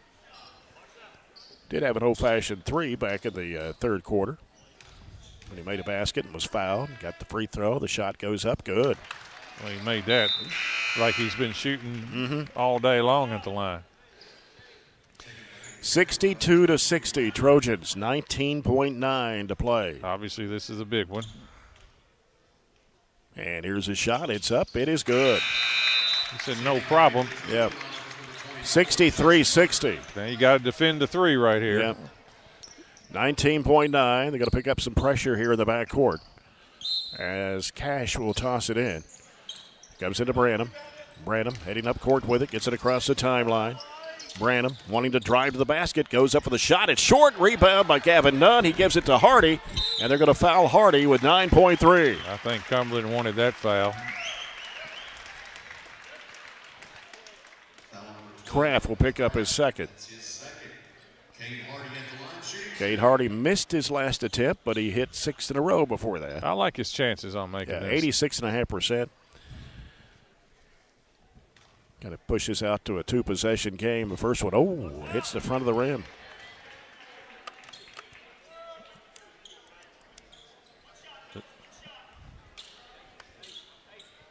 He can still make it a two-possession game if he makes this one. And it's on the way, and it's too strong. Rebound, Gavin Nunn goes inside and puts it in. He put it down on the floor, put it up and in, 65-60. And out of bounds off the Panthers. They threw it away. The Trojans are going to win this one with 1.7 seconds to play. And it'll be underneath Barren County's bucket. 1.7. Just need to get it in bounds is all. There's a floater, and it's picked up by Kraft. And would not attempt a shot. They're going to lose it anyway as Barren County wins it 65-60 over Cumberland County here tonight on a Monday night. And we'll come back with our post-game coverage brought to you by TJ Regional Health in 2 minutes. This is Trojan Basketball on 104.7 FM WCLU Sports. At Don Franklin, we're about more than just selling cars. We're about families, generations of them. Founded by my parents in 1968, we've been here growing alongside you. From the first family car to the newest model for the next generation, our values of trust, care, and commitment are in every handshake, every deal. With over 5,000 vehicles to choose from, check them all out at DonFranklinAuto.com. Don Franklin, driven by family. Are you looking for high-quality, cost-effective, and highly visible advertising? At ATM Media Solutions, we offer large-scale marketing with ease. We have 4 LED billboard locations: Highland Pharmacy in Sonic, the intersection of 31E and Trojan Trail, Highway 90 East, Burkesville Road, and our newest location in front of Gondolier. Call 270-629-4542 to get a quote today. ATM Media Solutions. Advertise with ease.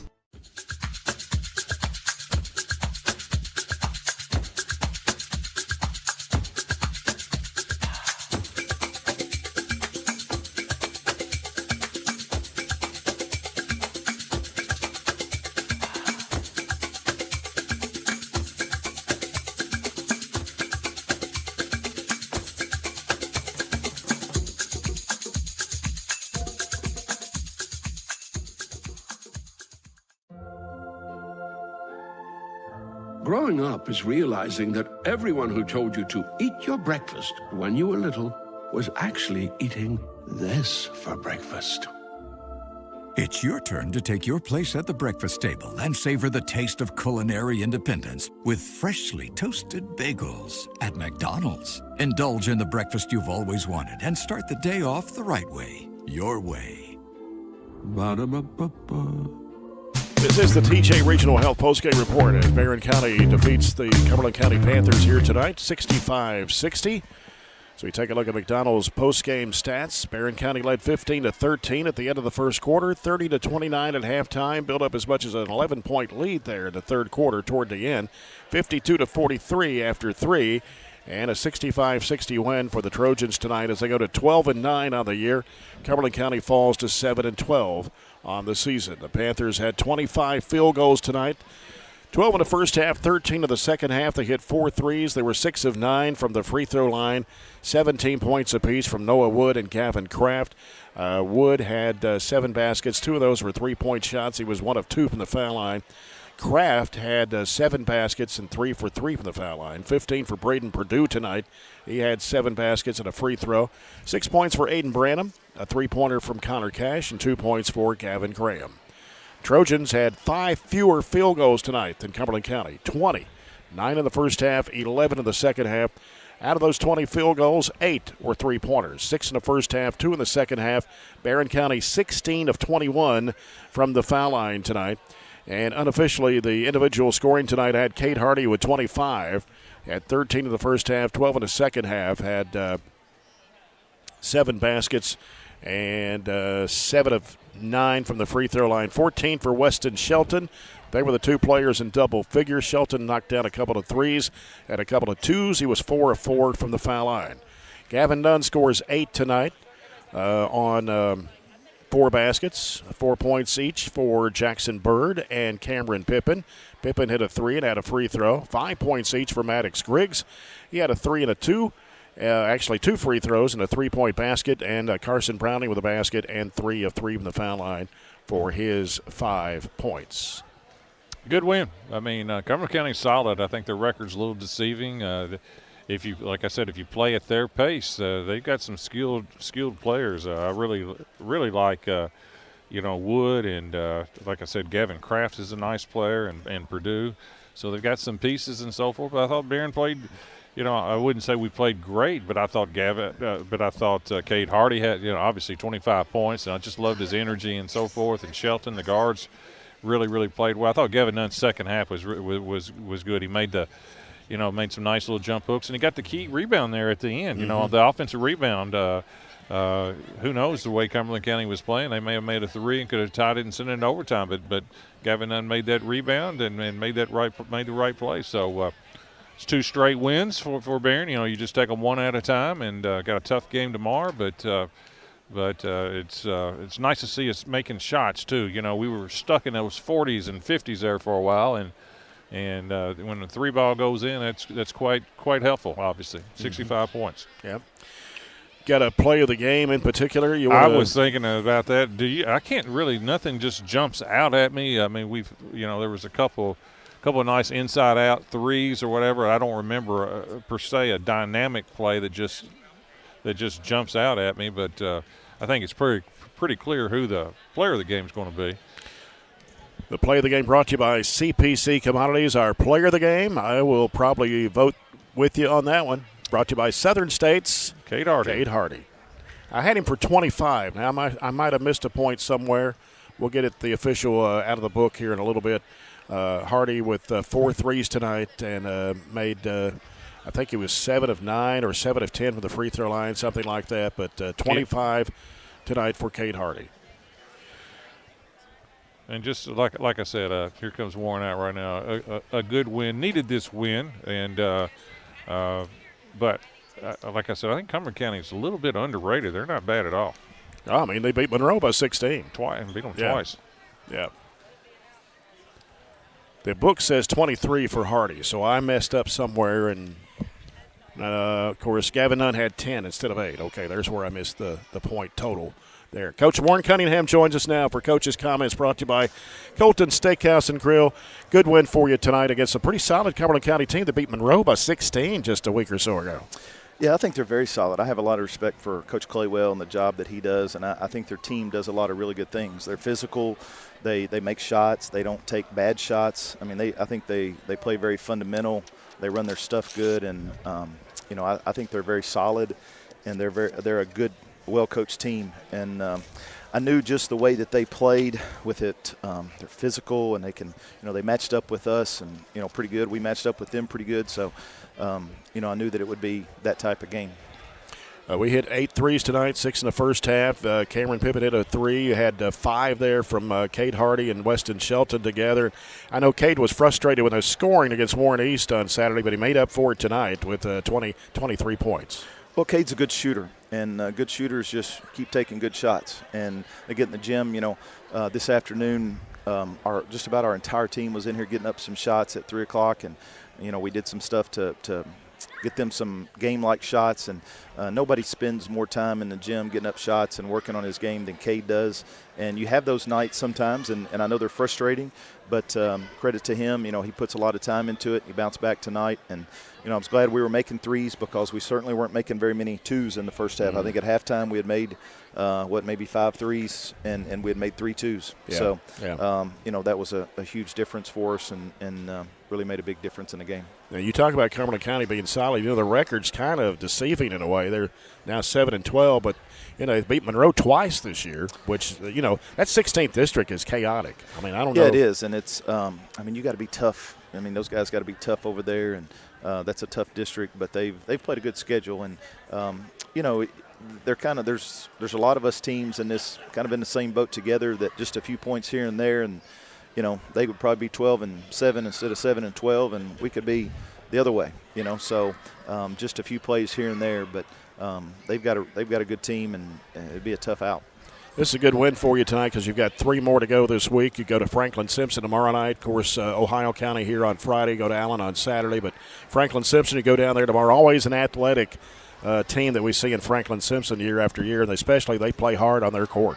Yeah, they sure do, and that's always been a tough place to play. The old gym was that was a hard place to play, and the new one is too. But a lot of that has to do with their teams, and their Coach Spencer does a really good job, and they've got some athleticism. They've got some guys that can shoot it and do a lot of different things defensively. So it's always a challenge for us against those guys, especially down there. So we'll have to bounce back and get some rest tonight and be ready to go. Not much rest though.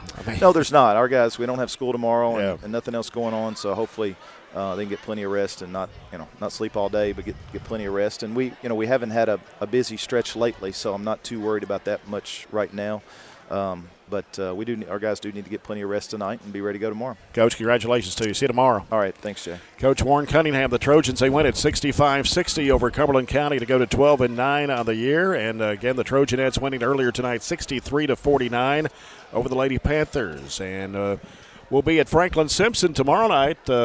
John, talk about especially the girls' game, the Trojanettes and the Lady Cats of Franklin Simpson. That ought to be a good one. Yeah, I wish I could be there, but I'm not going to be able to get there. But yeah, it should be. Like I said, very interested in that game. The new player from Franklin. I don't know if they played in over a week and a half. I don't think they have.